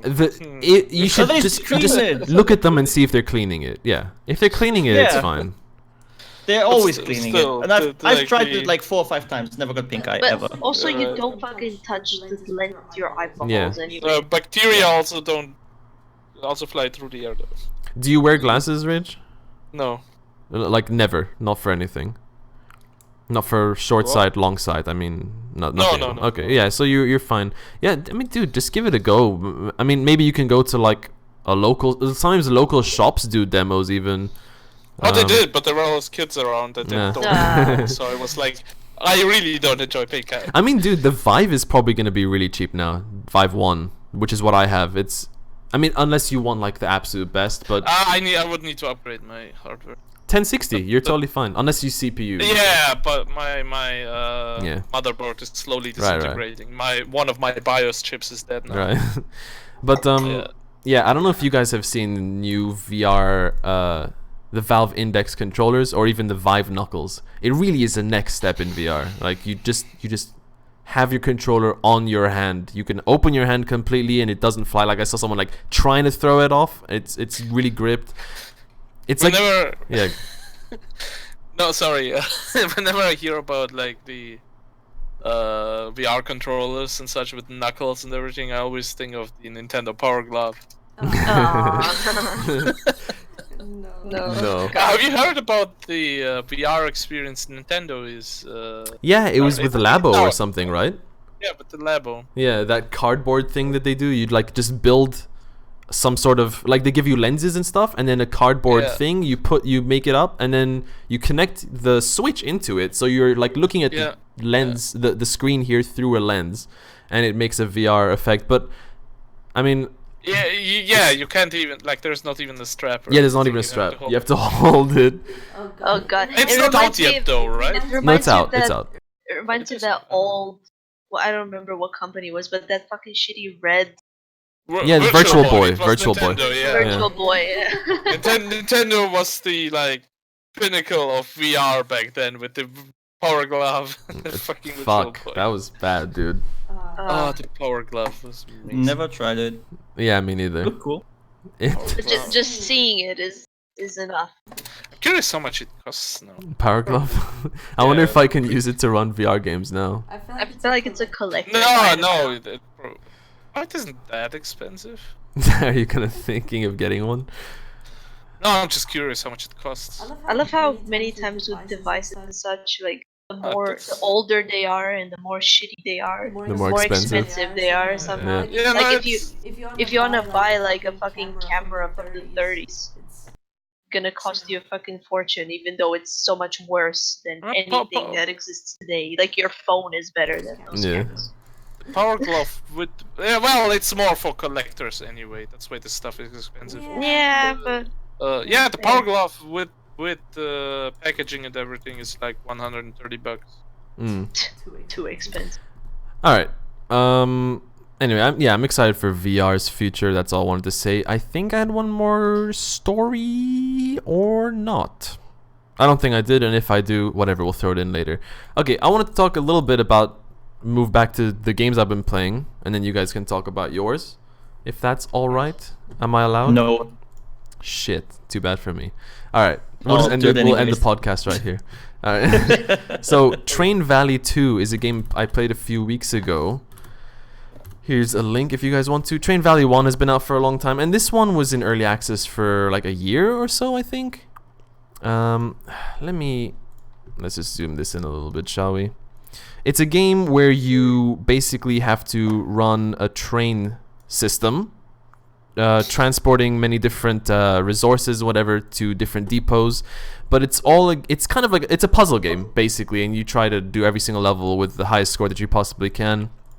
And but I thought that maybe Rage, you would like it. I think Guff would like it if he's watching right now. And Tommy, I'm not sure. Do you like I've management played it. game? Oh, you've played Train Valley, the second I've one. played Train Valley. Not the second one, but the first one. Okay. And it was alright. Yeah, it's like it's a very chill game. The music is kind of cute and chill, and you go through different industries, through different industrial eras. But yeah, it's basically all a game about like you have to think of your train tracks to minimize your cost. So like you want to build the shortest route as possible and not crash your trains, but also like take some people here so that they can mine the quarry and then take the mined resources somewhere else. I thought it was cute and fun.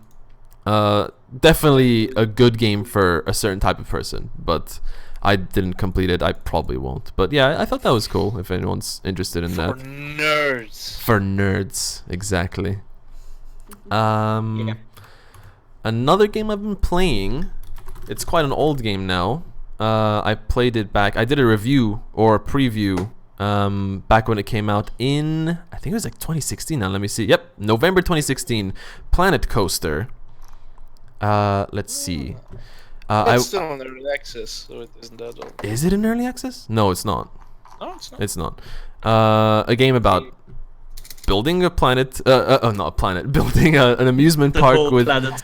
building an amusement park with coasters. Did I talk about this game on the podcast already? I'm not sure. Roller coasters. You build an amusement park. You build. You did last time because you started talking about the zoo tycoon. Oh, I did. Okay, I wasn't sure. I wanted to talk about that, but I did, didn't I? Wow. Yeah. Just do Okay. it twice. Go. Whatever. It's just a great game. It's cool. I'm pretty sure Simi's right. I did talk about it, so I'm not gonna waste more time talking about that. But yeah, it's a cool game, dude. Frontier Developments, they do a really good job at just making it a really polished experience. It's just a perfect management game. I haven't played a billion management games like this or tycoons since I was a kid. So maybe there's better ones. I don't know. Maybe there's mistakes in this one, but it does seem really cool in every way that I've played. What the fuck am I even trying to say now? It's a polished game. It's a good game. Get it if you like the game. It's another review. It's a good game. I like it. I do want to talk about this, but maybe I should wait till Simi plays it. Yeah, because I can show footage. We'll talk about this one next week. Okay. I recently started a Let's Play with Simi. I don't know, maybe some of you guys have seen it. Let me go to the video and show it. It's of a game that I played as a kid. Underrated gem. I love this game, man. I love this game. I'm so happy to be playing it again. It's called Sphinx and the Cursed Mummy. Here you go. Here's a little bit of our Let's Play gameplay. So it's a game that now, after playing Zelda, I realized was heavily inspired by Zelda. So I think, Tommy, you would really like it. Or at least aspects of it. I don't know. Maybe you need to check out the Let's Play to be sure. But it's a game set in like inspired by ancient Egypt. Although a lot of designs are kind of fantastical, like Lord of the Rings, Elder Scrolls looking, Quake even. But you play as this guy called Sphinx, and in his parts of the game, you kind of explore cities a little bit like Beyond Good and Evil. Sometimes you do some platforming, a little bit of attacking. You explore dungeons, I guess, kind of like Zelda, and you obtain things like, oh, you can get a double jump now you can swim through water faster, whatever. And so you just, overall throughout the game, it's an adventure, you progress. But then the other aspect of the game, you play as the cursed mummy, and his parts of the game are really interesting. I don't have any footage right now on YouTube of it, but you basically, because you're already undead, it doesn't really matter if you get electrocuted or set on fire. So like, for example, there's a torch and you need to light that torch. You go into a fire trap, which is there to kill intruders, but you're a mummy, so you just get set ablaze and you walk to the torch on fire and light it up. And that's how you like do the puzzles. It's all about the mummy suffers. And there's a great one where there's like a jail cell, like a bars in front of you, and you can't get through it, but then you go to a trap that smashes your character, and he literally looks like Power Up the Rapper, like a paper thin character, and you just slip through the bars, and then he just pops back out to normal after a while. That was so unexpected. The puzzles are so creative and funny. Like, I really love the mummy sections. You just see him suffer, but it's funny because he's fine, but It's cartoony. yeah. And then the Sphinx parts I really like as well. The game is a little bit slow at the beginning, but yeah, I don't know, I love this game. I'm so happy to be playing it. I think our first episode was really funny too, if anyone wants to check it out.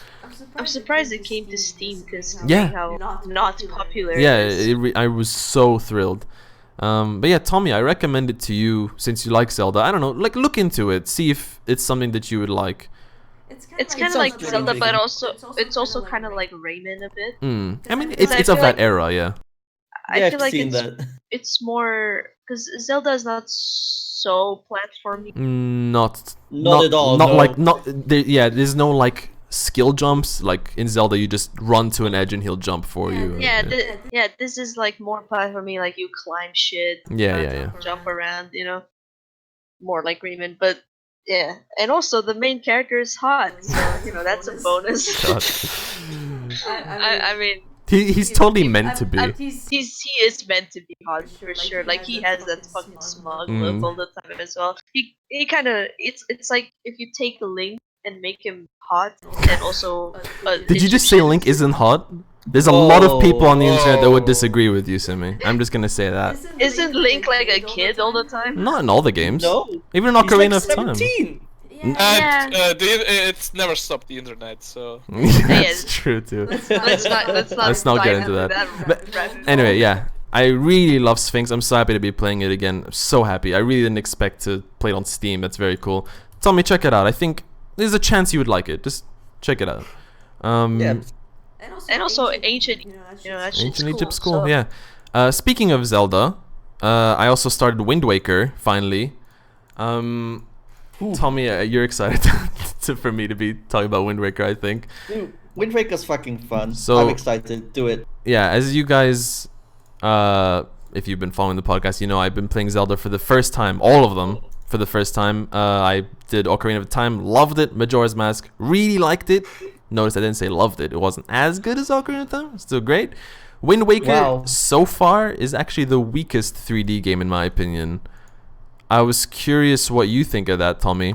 Because I went into it like a bit like, how can they top Ocarina of Time? And you said, oh, it's as good. But for me, the boat sections really bog the game down. It's kind of like how I felt with Mirror's Edge Catalyst, where it's just open world. It's too open world and everything takes too long to go to. And especially with the that's boat, why I told you to fucking Play the Wii U other version. of it. Yes. it's just the Wii U version, isn't it just faster sails? It is faster sales, Okay. but you can like mash the buttons and it's like 3 times as fast. It's Okay, crazy well, fast. I'm playing on an emulator for that exact reason, because you said, oh, it's whatever, it's gonna be. you shouldn't say that on a podcast. Illegal. It's not totally illegal. fine. It's totally fine. Who the You, fuck you cares? should just say you have a you. Who the fuck I cares? know. He's I'm playing the GameCube. It's totally fine. Who cares? No, but it is also totally legal to do that. Yeah. But yeah, the GameCube version, for that exact reason, I speed the emulation up to like 2000%, and it still takes forever to travel anywhere.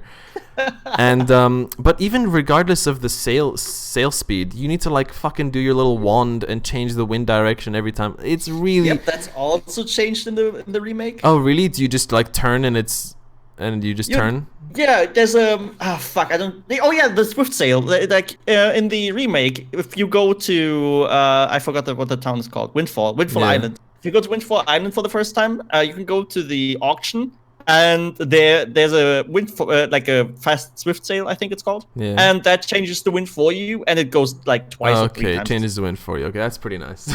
Maybe it's just the aesthetic doesn't look as nice on the Wii U at all. And I like disagree, but I like going for the original when I can. I like playing the original games as they were intended, unless like, you know, they really improve things or whatever. Like in this case, maybe I made a mistake. But, I mean, whatever. I told you so. When I get to the not boat parts, it's fun, but still not as fun as I had with Ocarina of Time. The music isn't as cool. The dungeon designs aren't as cool. I don't know. Maybe I'm still kind of early in the game. I just got the 3rd pearl, so maybe the game gets cooler now. We'll see. Oh yeah, maybe. Maybe. Well, there's one maybe. There's one thing coming up that you're gonna fucking hate. I'm already. Okay, so I have Which is to. also why you should have played the other version. So But we'll see. I have to do like boat 360s or something, or we'll see. Something like that. Imagine that, but like even worse. Okay. But yeah, well, I do like the faces though. yeah, he's Yeah, really that's what I was expressive. about to Link is say. really expressive in this game. Like the cutscene where right at the beginning of the game where you get shot out of the cannon. It's so funny, man. It's Like catapults.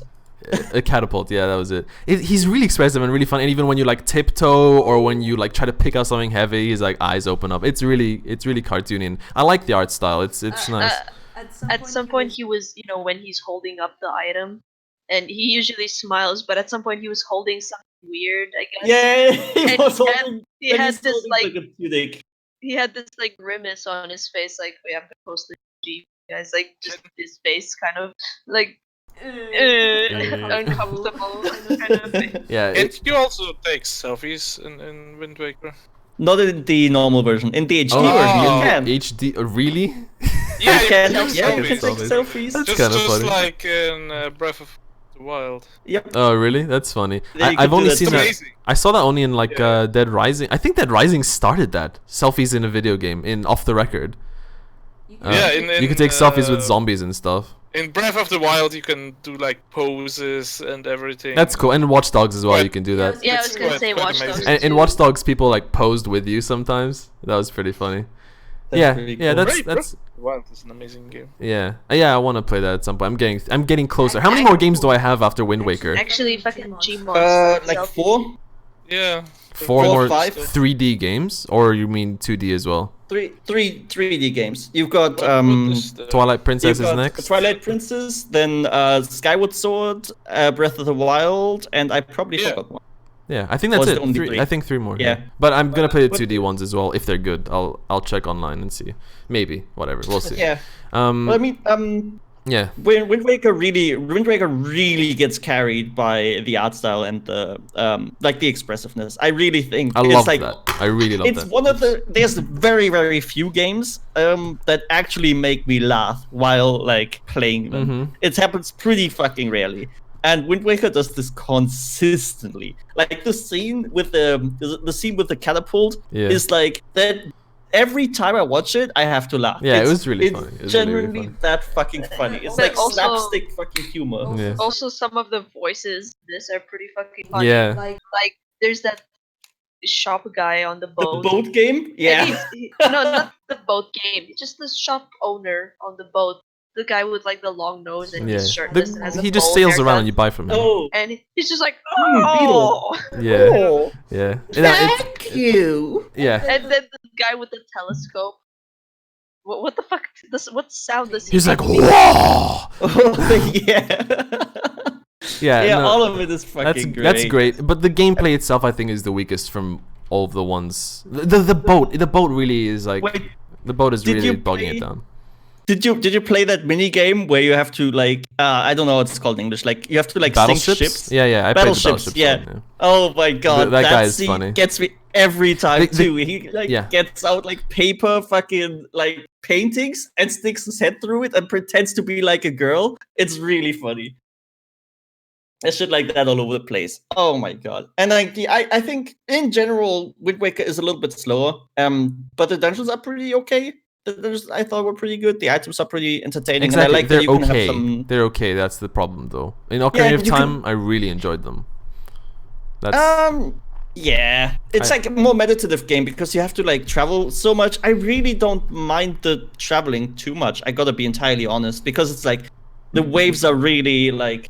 It's just really soothing. You just travel on the waves and they like go up and yeah, down. I can You see like, the appeal jump of from wave that. to Probably wave. if I played it when it came out, I would have thought that. But I've just played so many other open world games that wasted my time. It really feels modern, actually. Like there's a lot of bullshit that you do, like get treasure chests out of the ocean, and it just feels very Ubisoft. You know what I mean? Like Assassin's Creed 4 Kind of. Black Flag. I'm like sailing around. Here's some treasure, and like it's fine because it came out when it came out.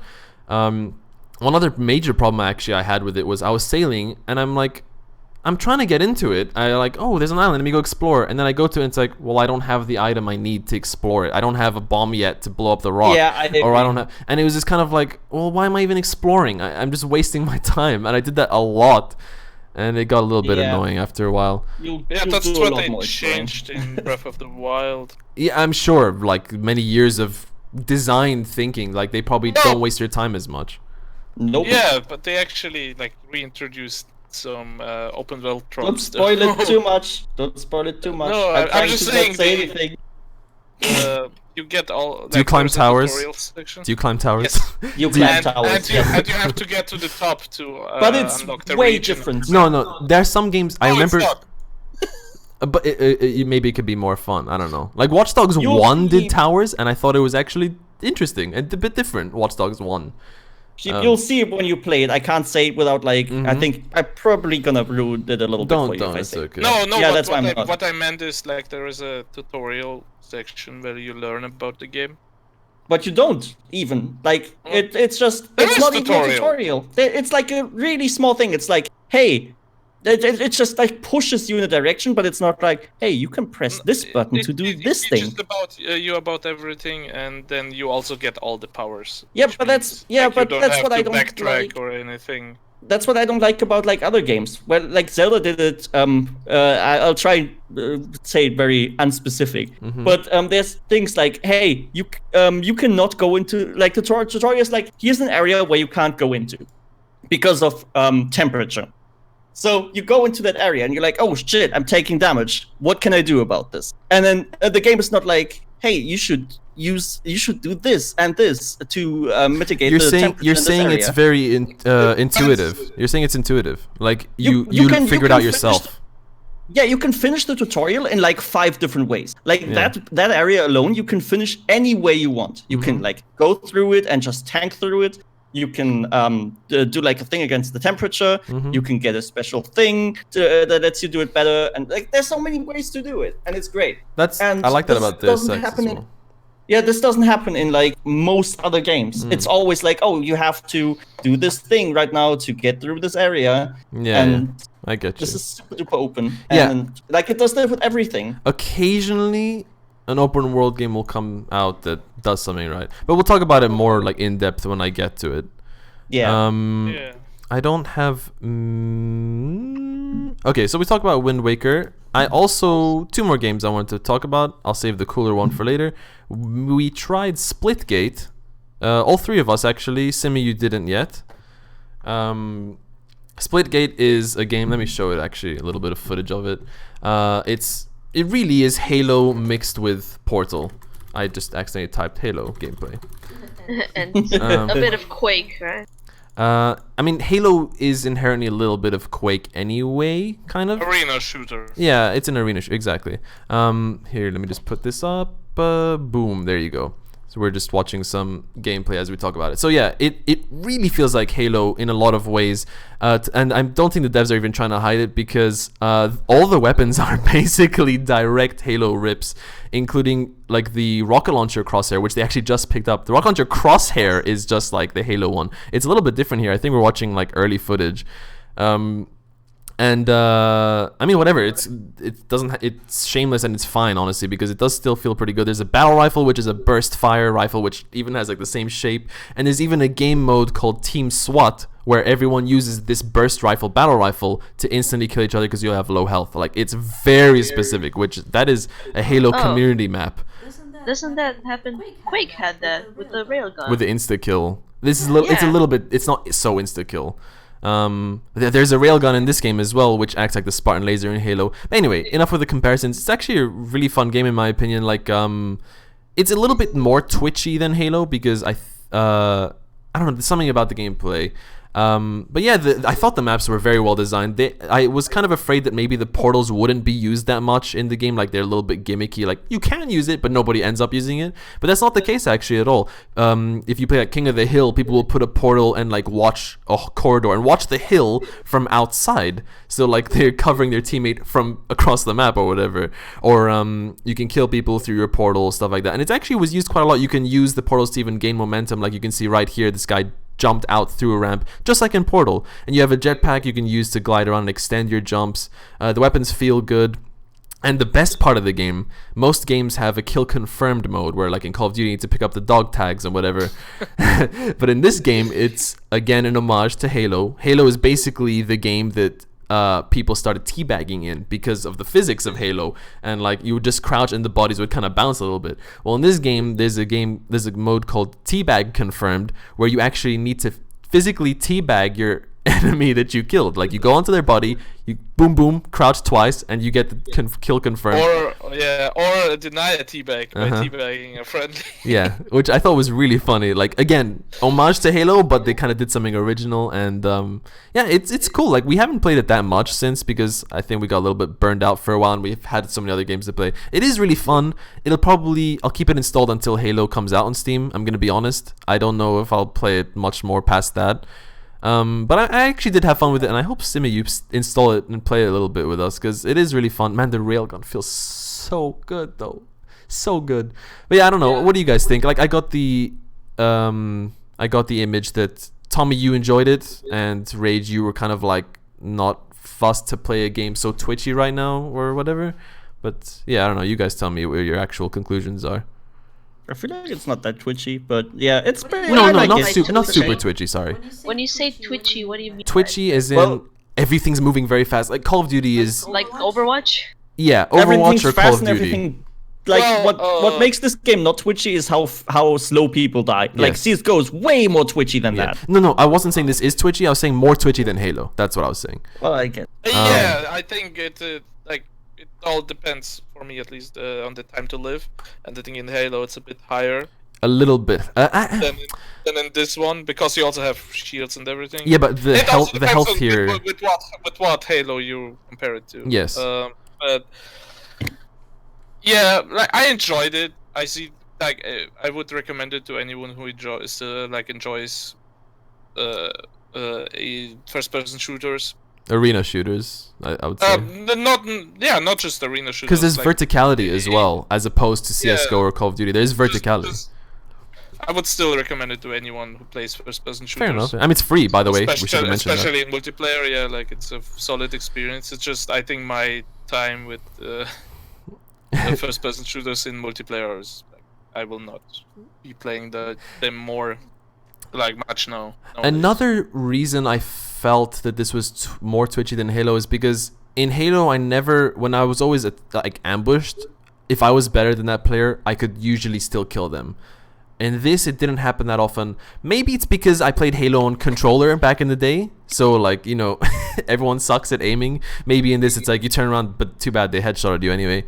I don't know. We'll need to see for when Halo comes out on PC, but yeah, I don't know. I really enjoyed it. Yeah, that was cool. Any last thoughts, or shall I just go on to my last game? Looks fun? Yeah, but it's just, I guess I couldn't be bothered. You didn't fully go through what?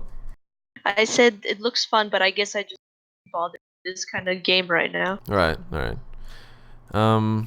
Okay, and the last game I played was so I've also been going through the Metroid series. Me and Tommy talked about our experience with the first one the other day, and Metroid 2 is a little bit too. I like Metroid 1. Earlier I said I like playing the older, clunkier versions of games. Even Wind Waker, I'm kind of getting through it. It's okay. It's not too bad. But Metroid 1 and 2, really they don't have mini maps and everything looks the same, the aesthetics. So that's why we're playing the remakes of those games. And we actually I don't know, Tommy, you started it, right? I started okay, it, but cool. I I recently okay, you didn't finish it yet. I went through a game called Another Metroid 2 Remake, which is a fan remake. Let's show it off here. It's a remake of the second game. Oh, this is soundtrack. Here you go. Let's okay, yeah. So this is a remake of the second game made by people completely unaffiliated to Nintendo, and I basically wanted to compare this to Nintendo's official remake, which came out like 2018 or 19 even for the 3DS. So it's a very late remake they made, and apparently people said that wasn't very faithful to the original game. It was a really good game, but it didn't feel like the original Metroid 2. But apparently this fan remake, which came out like a year before, was actually very faithful. It added even a few new bosses and stuff like that, but for the most part it was really faithful. And I played through it and I really loved it, man. Like, it was maybe even better than the remake of 1, the Zero Mission. I thought it was a really, really great game. The music was awesome, and I even went back and watched a walkthrough of the original Metroid 2 to compare, and it does seem faithful, and the music is the same and everything, but it just feels so good. Everything looks great, the music is great. It was a good game, really, really good game, and it's so impressive that it was fan-made, man. Unfortunately, Nintendo kind of shut them down. Of course. It's a little bit more understandable, though, in this one situation, because then a few months later, Nintendo said, look, we're about to release our own remake, but apparently it wasn't faithful anyway, so whatever. But yeah, I really enjoyed it. Tommy, I'm curious to hear what you think about it when you finally beat it. It was good, man. It was really good. I don't know if I will. I kind of got frustrated with it, really. Speaking of difficulties, so usually look, don't laugh at me. I usually play video games at pretty much like on hard, because I've seen on games like Witcher and it depends on most games. We're back on the difficulty thing. I usually play my games on a harder difficulty because it makes me think about my choices a little bit more. Like on Witcher, you need to drink potions and stuff, and so I thought, hey, I can probably do the same on Metroid, except that you need to like be a god to finish Metroid, the Metroid 2 remake on hard. It's like it wasn't even the hardest. I think it was one difficulty harder than that. It was legitimately fucking insane. I'm pretty good at like button mashing, but there was like one boss where you have to shoot him like easily, like 200 times, and I was like, holy shit! I finally beat the boss, and then it's like, oh, phase 2, oh shit. And then like it just went so fucking difficult. On normal, I struggled, by the way, and again, that's not saying I'm shitty. It's quite hard at times. Don't deny it. Yeah, okay, no, you're right. I shouldn't deny it. I should just accept it, and maybe I'll get better. Maybe I need those sliders. You know, I should. Yeah. It was just so. It is hard. Difficult. It is hard. So many places, and in most places, I was like, oh yeah, it's all right. I appreciate that I have to like actually pay attention to patterns of the enemies and stuff. But it was just too hard, and you couldn't change difficulty during the game, so I got super fucked. See, that's the main thing devs need to introduce. Can we all agree on that? You should always be able to change difficulty at whenever you want, right? Yeah. And like negate achievements. Like, okay, you have to complete the whole game on hard to get the achievement, right? Whatever. Unless the dev doesn't want to, he shouldn't. Yeah, but obviously, I'm not gonna fucking take their hand and force them to program it. I'm just saying that to me that's a bit. Yeah, it's like if you put a slider, you might as well make it fucking useful and make it. Yeah, allow you to change. Yeah, mid game. That's if you can change ever at the beginning of the game. Allow me to change later in case I regret it. I've used changers before. I've turned it up and I've turned it down mid game. I've done that before in my playthroughs. So. But yeah, like this is a perfect example. Tommy now won't go through the game probably because he just got stuck and it was frustrating. Yeah, exactly. But if he could have turned it down to normal, it's still challenging and fun, and that's the way the game is meant to be. It's on normal. It's not easy. And yeah, because it was a really good game. I don't know, man. I think you should try it again. Just speedrun it because you can beat Metroid. But I might just go to the 3D ones. The 3D ones seem to be Prime. really good. They do. I think that is where people say they're really good. I actually moved on to Super Metroid, which I've always been hearing is the best Metroid ever, man. And funnily enough, just like Resident Evil, I thought that the best ever was the weakest. Super Metroid so far has been the weakest, but to its credit, I think that's because, I mean, I did play it after remakes of 1 and 2, right? So it's missing a lot of the cool things from these remakes which came out after its time. So it definitely would have been cool after the original first and second game, but right now after playing these remakes, I'm feeling something's missing. Like there's no ledge grab, it's a little bit slower, you can't see tiles that you can break easily. It's a bit more clunky. It's cool, it's fine, it's fun, but I enjoyed another Metroid 2 remake and Zero Mission a lot more. But yeah. Yeah, also, wait, was there like a story thing in Metroid 2 Remake? I just realized it was like really dumb. It drops you down onto your ship, or like there's not really like a pre-story. It's like, hey, you are Samus, you're dropping down on your ship. Also, not all of them, but half of your abilities are gone. You can still ledge grab, you can still roll into a ball, but right from the first game, you mean? Like, yeah, from the first game to the second. A lot of games do that. You just kind of need to accept it. Sometimes it's like... No, I don't accept it. Fuck that. That's bullshit. I mean, I don't know. It's like, you know, you don't want to... It's hard to come up with new abilities that are even fun or worth it or don't break the game completely. That, but then just do the thing where, hey, I lost all my abilities. Yeah, her suit like malfunctioned. Just like make something up, you know? Her suit malfunctioned. Yeah. She dropped some soda at some point on it while she was working. That would be so funny if somebody did that like on purpose. Like there's a small cutscene, she's like at the computer and then spills the Fanta on it. It's like, fuck! Yeah. My suit! It's like 4 games in it. It's like, oh, not again. I mean, honestly, like... I kind of want to do that in a game one day now. Yeah, like... like we can make like a Metroid spoof. And it's not Samus, it's... Jamis. No, we don't want to get sued by Iron Maiden though. It's Masses or something like that.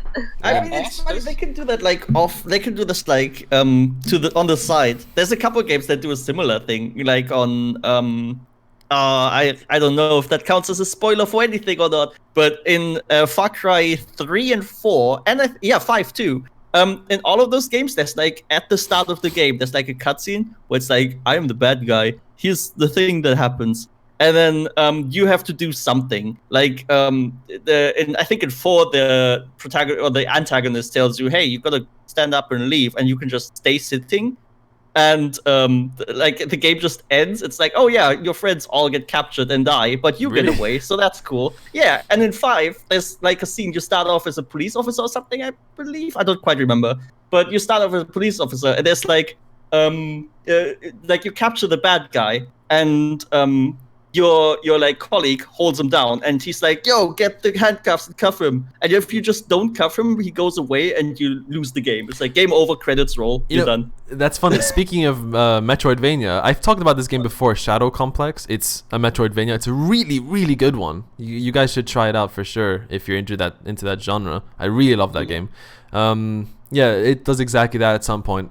What exactly? It's like at some point you have to go back and get someone to help them, but you could instead just leave and beat the game like 2 hours early without saving that person, and it just kind of like rolls the credits. It's funny.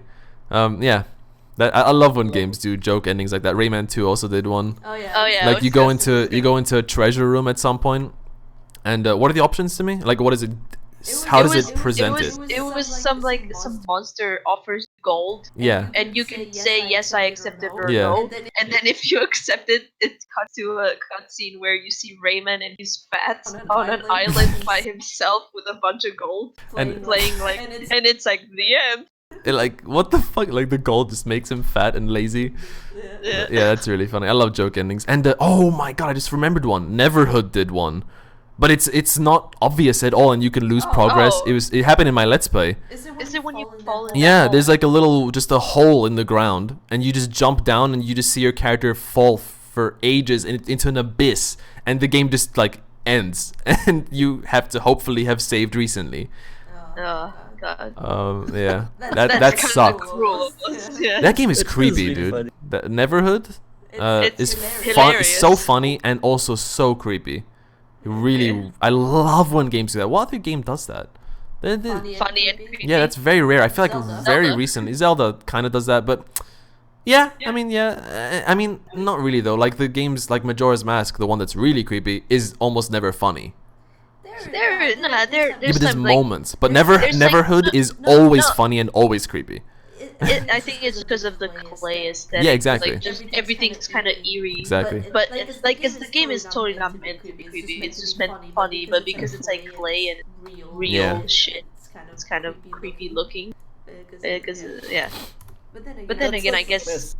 the what's it called? Not remake, but the follow up. Armor Krog. Yeah, that was. Yeah. But I don't know. That was a bit weaker anyway. I feel like there's not enough games that are just creepy without jump scares. I feel like Yeah. that's like way too Yeah, weird. right. I hate jump scares so much. I just hate them. But I love when Don't play FNAF. yeah. Seriously, Like- that's probably one of my favorite emotions in a game. To be scared without jump scares, but specifically, sorry I interrupted you. Specifically, a game that's not scary, and then there are scary things in it. It's not a horror yeah. game, but there are scary things in it. Like- Like like- Zelda or Ocarina Oh. of Time, for example. It's so fucking, it's so creepy and weird, and even The Majora's Mask. Red. No, or- everything. No, yeah, the Red Dead, yeah, but it's not a horror game. Or Ravenholm from Half-Life I was 2. gonna say Ravenholm. Like Half-Life 2, Ravenholm is so fucking creepy, and it comes out of nowhere, but it's not a horror game. And or like Yeah. the Desert of the Canary and Raven. I think that makes those moments even creepier because you don't expect it, and it will be over, but it's just such a horrifying moment. Okay, Tommy, you say you hate jump scares, but what about if you play a horror game where you know there's gonna be jump scares and the feeling of, oh no, when is the jump scare gonna come? Isn't that kind of thrilling? Yeah, no, I'm not. I'm really not a big fan of that. Okay, Like, but dude, you need to try Five Nights at Freddy's in VR. That shit's fucking scary. Even like I've played that game like 20 million times. They're the like, just non-VR normal. version. Yeah, like I played the normal Five Nights at Freddy's. I'm talking about like the first one, which is vanilla I Five Nights at don't Freddy's. think you'll Like, I get me played to it- play anything with jump scares in VR. I'm a shitter when it comes to that. There was like one game where I was like oh fuck. For normal jump scares, it's just like, oh yeah, I'm getting scared. It's not that big of a deal. But holy fuck, I tried out one of those like jump scary games on VR, and it was like I did not even get to the first jump scare. Man. I was so fucking I know, It really right? is Dude, insane. Yeah. I was playing a game where it's not even a horror game, but I was just in a dark place, and I was like, nope, I'm so fucking done. Yeah, dude. seriously, it's really amazing. Hot dogs, horseshoes, and hand grenades. Yeah, Yeah, that's the that's one. the I was one thinking Yeah. of. Yeah. That's a game where you know it, Tommy, right? Like it's I played it for like 20 hours. yeah. It's literally just a gun range game. Like it's some of the most realistic, probably the most realistic weaponry in VR. It feels real. Like you have all the parts, whatever. But the dev did some like random mini games, and there's one where you go like through a dark tunnel. It was really creepy, and it's the fucking the monsters are just robotic hot dogs, but it was Yep. still somehow so creepy. Yeah. Yeah, but Yeah. dude, in Five Nights at Freddy's, like it was not the official one. It was some fan made. Five thing. Nights at Freddy's, it was called. Oh, that's fucking. Yeah. That's a good name. But it's like just the menu is fucking terrifying. Like you're in this like storage. It's fucking dark, and you know you have your menu stuff in front of you, like on the wall. There's like papers and shit. But then you turn around and you see all these animatronic heads on shelves and stuff, and there's one on the table, and it's fucking huge, and it opens its eyes and it follows you as you move, and it's so creepy. No thanks. So fucking Yeah. like I did a like, let's when play you- of it. Wait, I'm showing the footage here. Yeah, like when you see it just on the screen, like not in VR, it's like whatever, you know. But when you're there, it's so fucking terrifying, dude. Especially because everything looks fucking huge in VR. Like when you see Freddy or whatever on the monitor, it's like, oh, he's a dude. But when you see him in VR, he's gigantic. Like you could fit inside his mouth. And it's just Yeah, it's cool. Yeah, people always underestimate that. Yeah. Always. The size you of don't stuff. realize. Yeah, the size of Yeah. stuff is like insane. You know, Especially the if you've first seen it time. before. Yeah, the first time I really realized that is because I was fucking around in Gmod, and you know Wheatley from Portal 2, right? Yeah. Like I draw. I also watch other people draw, and people when they drew Wheatley and Chell, they always made him like tiny, like a fucking with a ball, and she's like holding him, whatever. But dude, the guy is fucking huge. He's like, there's no way a human could hold him. You know? Yeah. He's like the size of a, I don't know, like. Of a human. He's mostly the size, basically the size of a human. Yeah, like if you take a human and you curl up, he's like that big, even bigger. And you really realize that when you play the lab, the VR Valve game. Yeah, but the first time I really realized it's because I was playing Gmod and I put the models next to each other to see it from third person. I was like, holy shit, with these fucking gigantic. Because you know when you're in first person and you're holding him with your portal gun, you don't really realize. But yeah, in VR in the lab, they are fucking huge, and Gladys fucking huge too. Yeah. She's like, holy shit! It makes me want to play Portal 2 in VR. That'd be awesome. Yeah, yeah. The scale thing is alone is really cool. But yeah, that was actually all of my. Let me see. Don't talk about that. No, next time. That's okay. Actually, one last funny little mentioning thing. You remember last podcast me and Simi went to Romania. Oh yeah. And just at the airport, it was kind of funny. Like at the gate, before you board the plane, there was a giant screen facing all the chairs, and it was showing World of Tanks, and it was looping footage of tanks like shooting at planes, crashing and falling down into the ocean. And I thought that was so funny that they're facing that at the gate. Like, there's a lot of nervous flyers out there, just to play. Because it shoots down the plane. It's shooting down the plane, like on loop in front of before you board the plane. I was like, what the fuck, dude? Yeah, it was a pretty weird stand. Like, it was just this little stage with like 3 giant monitors that were just showing off the game, and it's like, who the fuck even cares about this stuff here at the airport? Like, it's such a odd It was a bit place to strange, put yeah. that. Like, it's like something you'd see at a Comic-Con or something, not at the fucking airport, you know? It was like almost. It looked like a permanent stage to show off World of Warships or tanks. It was weird, but yeah. That's all my games. I have games. Yeah, sure. Let's talk about your games, guys. Well, So first of all, this is not a new game, but I tried Counter-Strike Global Offensive. oh yeah. Oh no.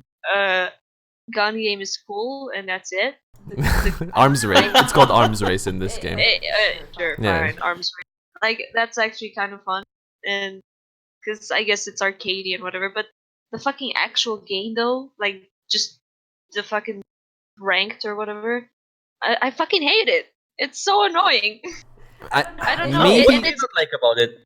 but no, it's like you kept saying, oh, because of the shooting, like you have to shoot like this and like that. But forget the shooting the way it is. Like, even if I had fucking aimbot, you know, it's just like, I don't know, boring. Like, I don't. I mean, yeah, maybe it's not for you. That's fine.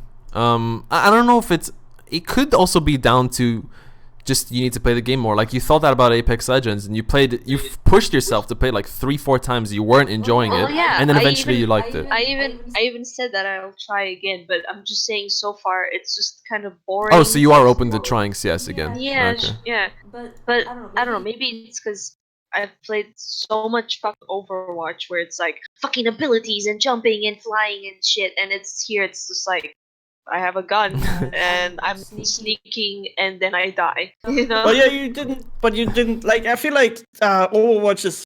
There's different tactics. They're so to Overwatch. different. Yeah, CS:GO they're is very different. CS:GO is That's what I'm super saying. tactical in a different way. Like, you have to manage economy. You have to Yeah, manage the exactly. way the gun's handled in the game. You have to manage Exactly. you can kill somebody with a really shitty gun and pick up their gun, and suddenly you're super powerful. That's exactly what I'm saying.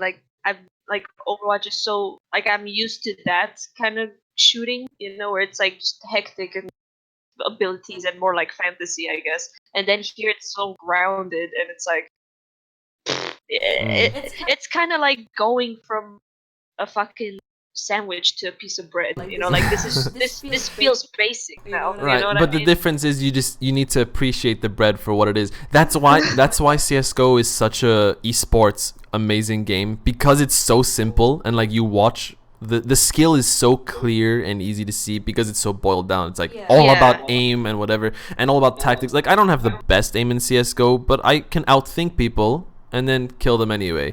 But I mean, okay, that goes for, I guess, many shooters, even Overwatch, but not as much. Like, there's certain counter. You can't be countered in CS:GO. It's like the guy has a certain weapon, a much better weapon than you have. I can't speak. You still can potentially manage to kill them.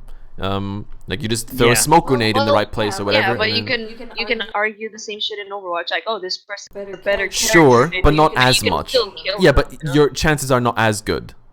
It's a little bit, I don't know. Like Mercy versus a Roadhog. If the Roadhog is decent, one hook he'll kill the Mercy, or he'll just heal if she damages him. You know what I mean? It's not the same. Yeah, It's a little Dude, bit different. One time I was Mercy though, and I killed a planted Bastion Nice.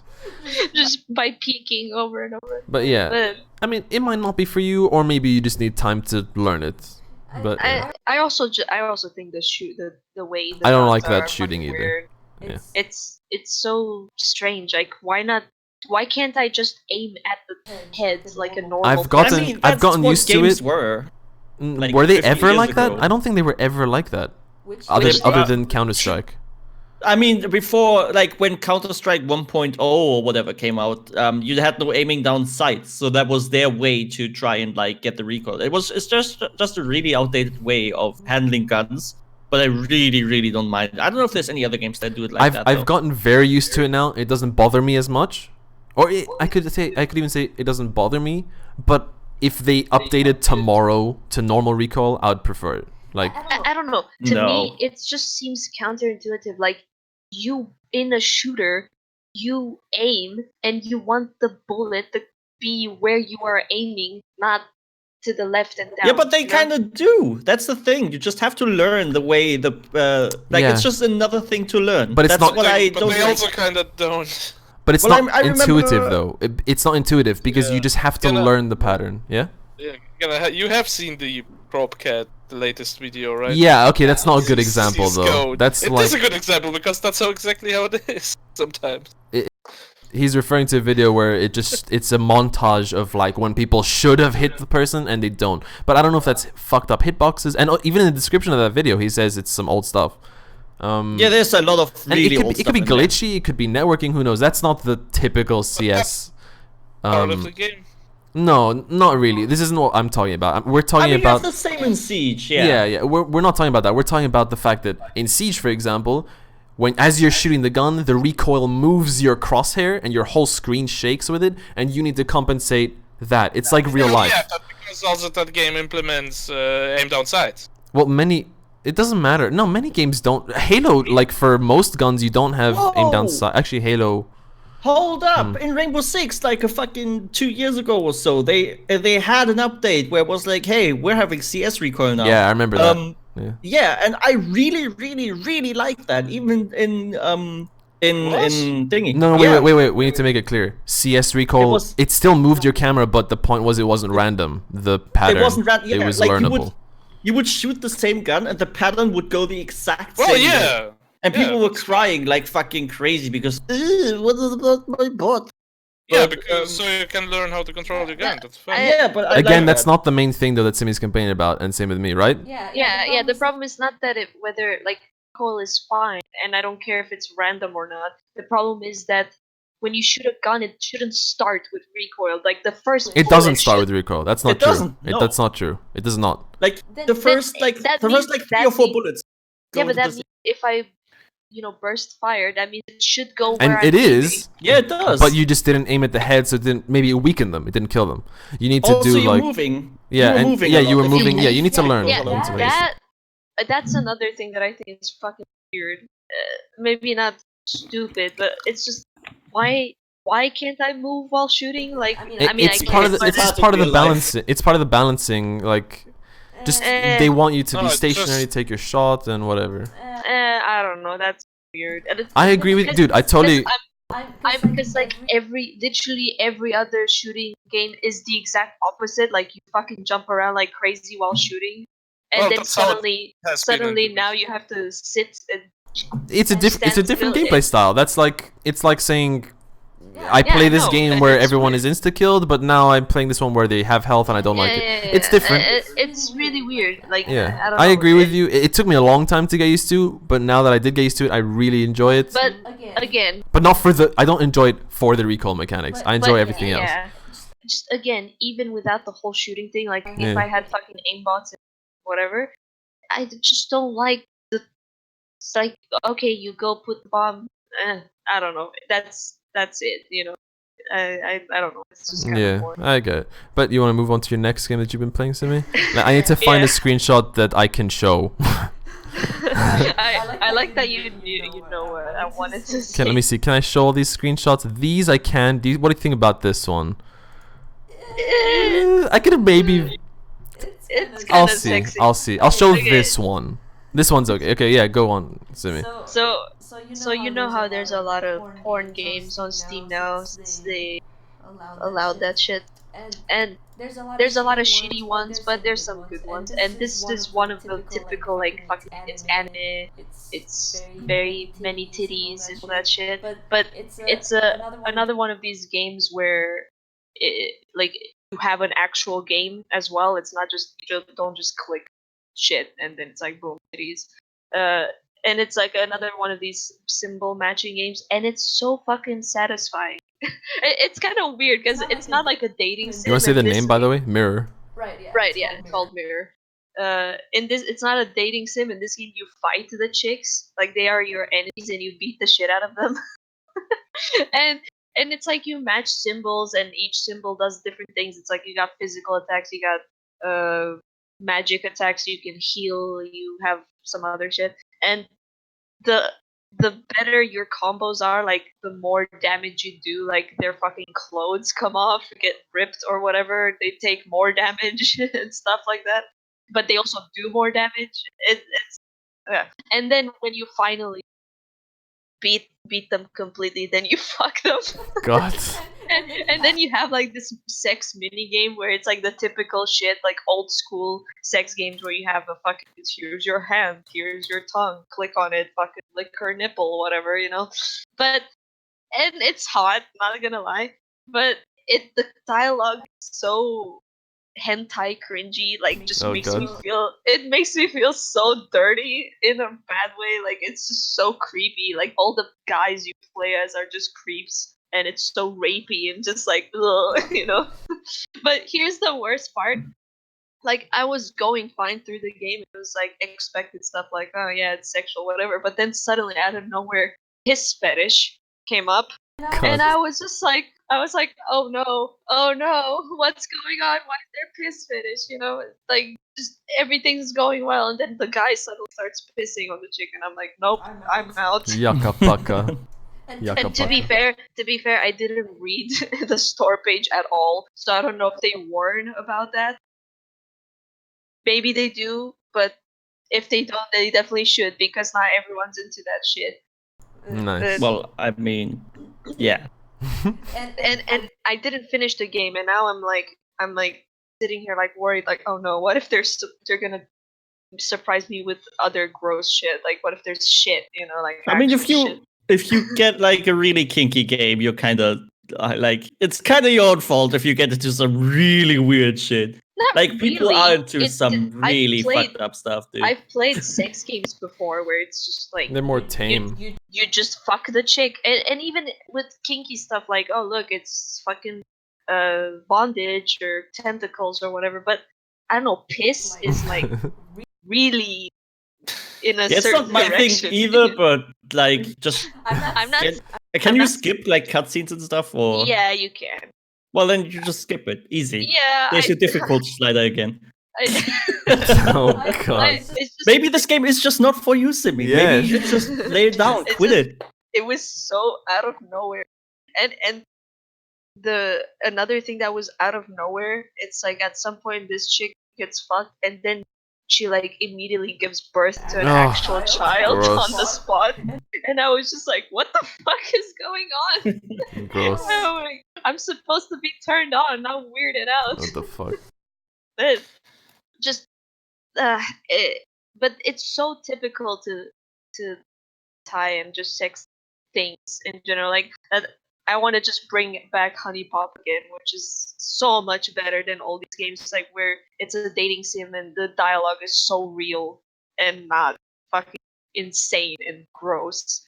And I just wish more games, more sex games were like that, because I feel like, I don't know, like what if some fucking guys play this game and then it makes them think, oh yeah, this is how how girls are, you know? I mean, Well, there's that's so the much. same issue as with porn. Yeah, porn and so much other stuff has existed like that. It's not really. Yeah, I Whatever, know it it's ex- not a new thing. It doesn't Yeah. mean it's for those people, and if they turn out fucked up, it's their own.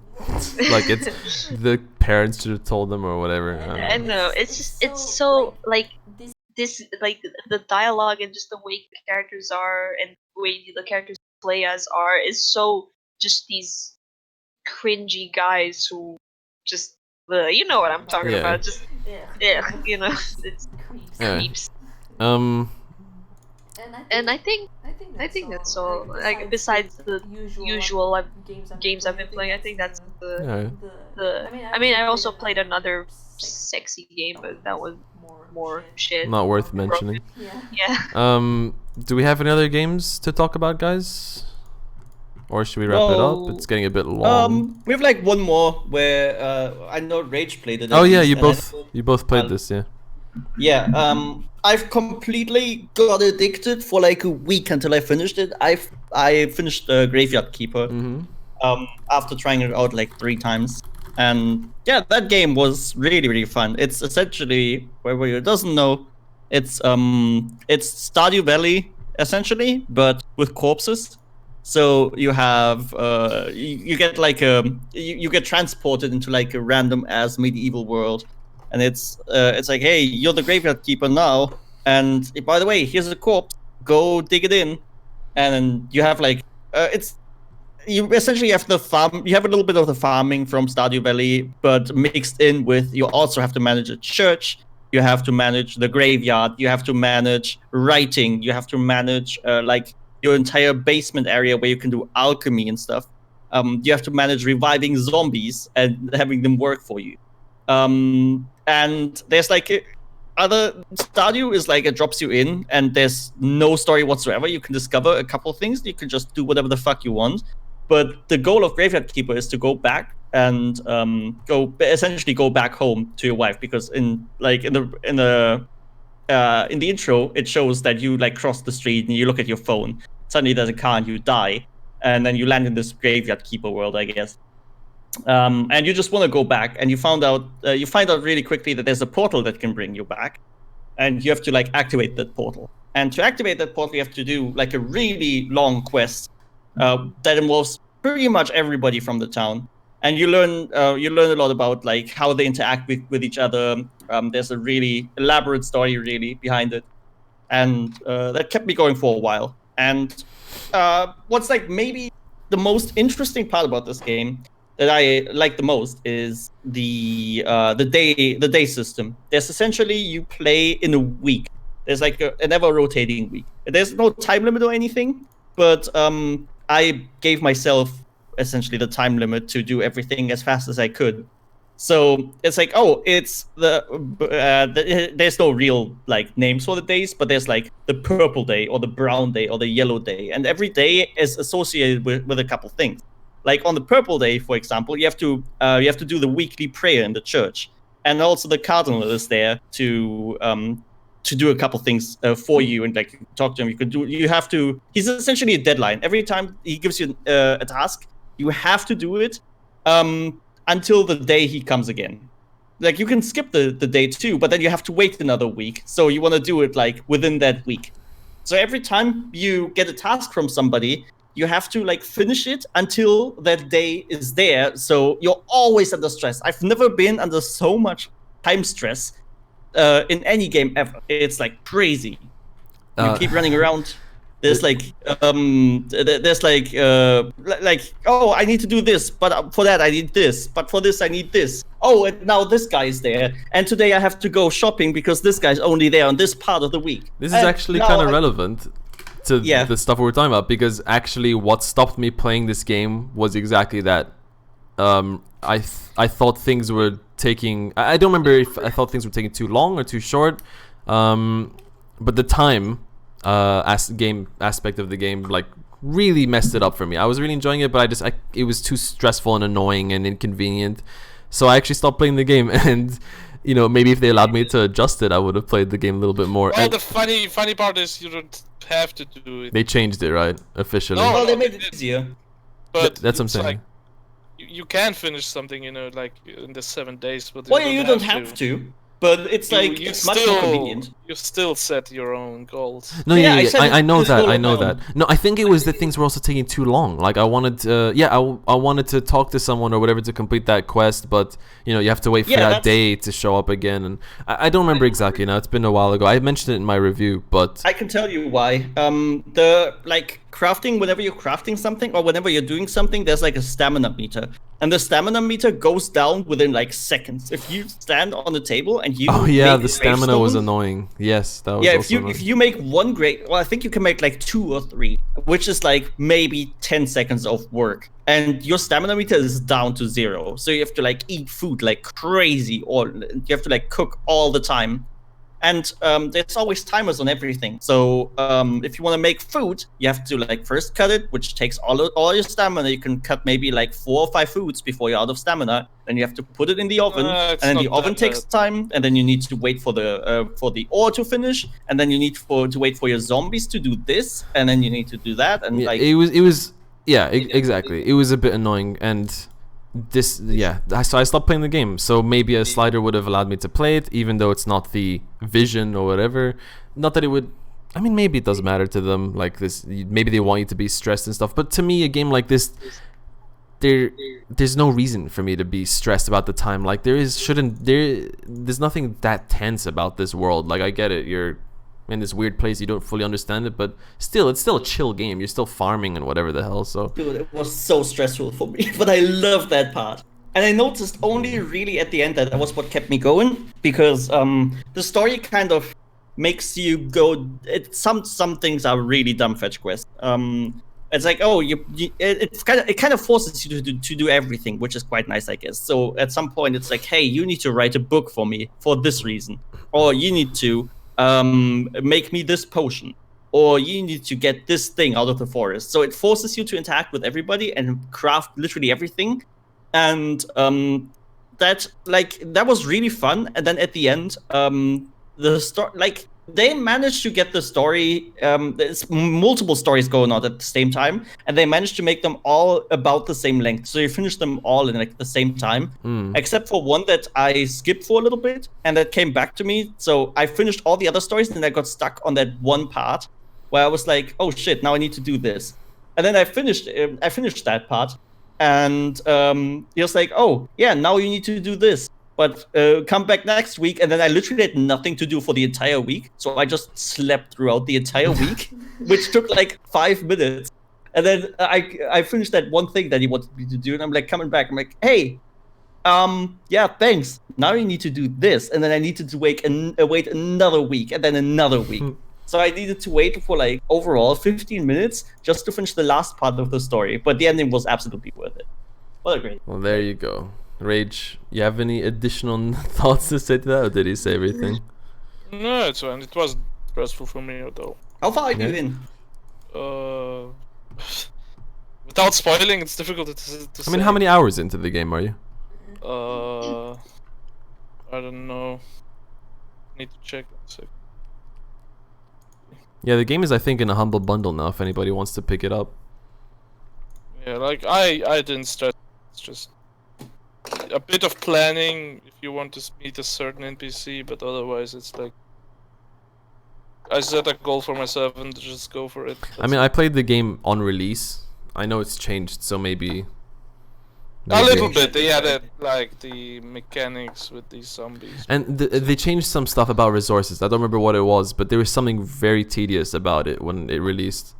Well, yeah, there's a lot of things that I can definitely see how they're tedious. Like there's one there's like a thing you can build later down the line where you need ash for, and the only way for you to get ash is to burn corpses. And the only way to burn corpses is to build, to use like wooden billets or billets, I guess. I don't know. Bullets, yeah. To craft like a little station where you can burn a corpse. So eventually you get to that point where you need so much wood. So like you spend your entire time, you go outside, you cut a couple of trees, you go back inside, or you have to carry all of those wooden logs. You have to carry them like separately, but you can shove one and take one, so you kind of just cheat a little bit. So you carry them all to your fucking base, and then you make a million billets, or I'm not sure how you pronounce it. Probably billets, whatever. You make a couple of those wooden things, and then you can, with like one inventory full of trees, you can make like you can make like 4 of those burning sites, and then you have to do that like all the time. Or getting iron and stuff, you need to just sit down and just hold left click for like the zombie change. a couple of minutes. The zombie system changes all. Yeah, it helps, but you don't like at the start when I had to do that. I didn't have even close to enough zombies. There's like some requirements you need for zombies, and you don't get enough of that. They are not that high. Like I pretty didn't struggle high. at all. I didn't struggle at all with that. Well, yeah, at the end I had enough, but at the start, essentially, there's like a resource called faith that you only get in the church, and the more like you can do different prayers, so you get more faith too. There's like some crazy shit, and essentially you can only pray like once a week, and that kind of determines how much faith you get, and you get like 5 per week, and you need like 10 for a zombie. Depends on what you like do first. Like my first goal was to upgrade the church all the way. Oh yeah, I did that too, relatively early. So you get pretty early. Like I don't know. Let's not go into super detail. So I didn't like stress myself out. All right. Yeah, it's a bit stressful. I feel Did you guys play any other games, or should we just end it there? Metroid. I saw Rage. You're playing. Oh yeah. No, you go ahead. I mean, I don't know if you have any thoughts, Rage. One Finger Death Punch 2, I saw you got it. I mean, I talked about it when it came out. Well, I played the first one, so at some point I decided to grab the second. Yeah, it's cool, right? It's just even better. It is. Yeah. It is fun. Yeah, it's better. All right. Yeah, cool. I've been playing a few things, but whatever. I have like one more thing that's kind of fitting to the podcast as well. Right. So fuck, did I talk about this last? I'm not sure. So what I've been spending a lot of time on recently, especially, is the damn randomizer. I mentioned that earlier in the last podcast, where you like randomize all the items in Zelda games, and it's super duper fun. I learned like so much stuff about that game that I thought I had pretty much mastered. But so I looked around a little bit, and I found, because I find it really entertaining to watch too, I found some people like made some crazy stuff. So apparently, one thing that exists is somebody made a ROM hack. ROM hack essentially being like a modified version of some old games that you use on emulators. And somebody made a ROM hack and figured out that you can you can make a randomizer where across Link to the Past and the first Metroid. So, or I think it's Super Metroid actually.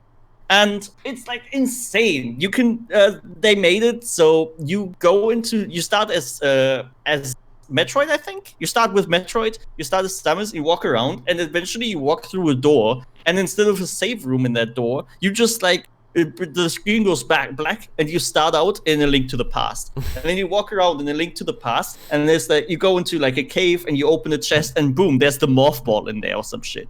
It's like crazy.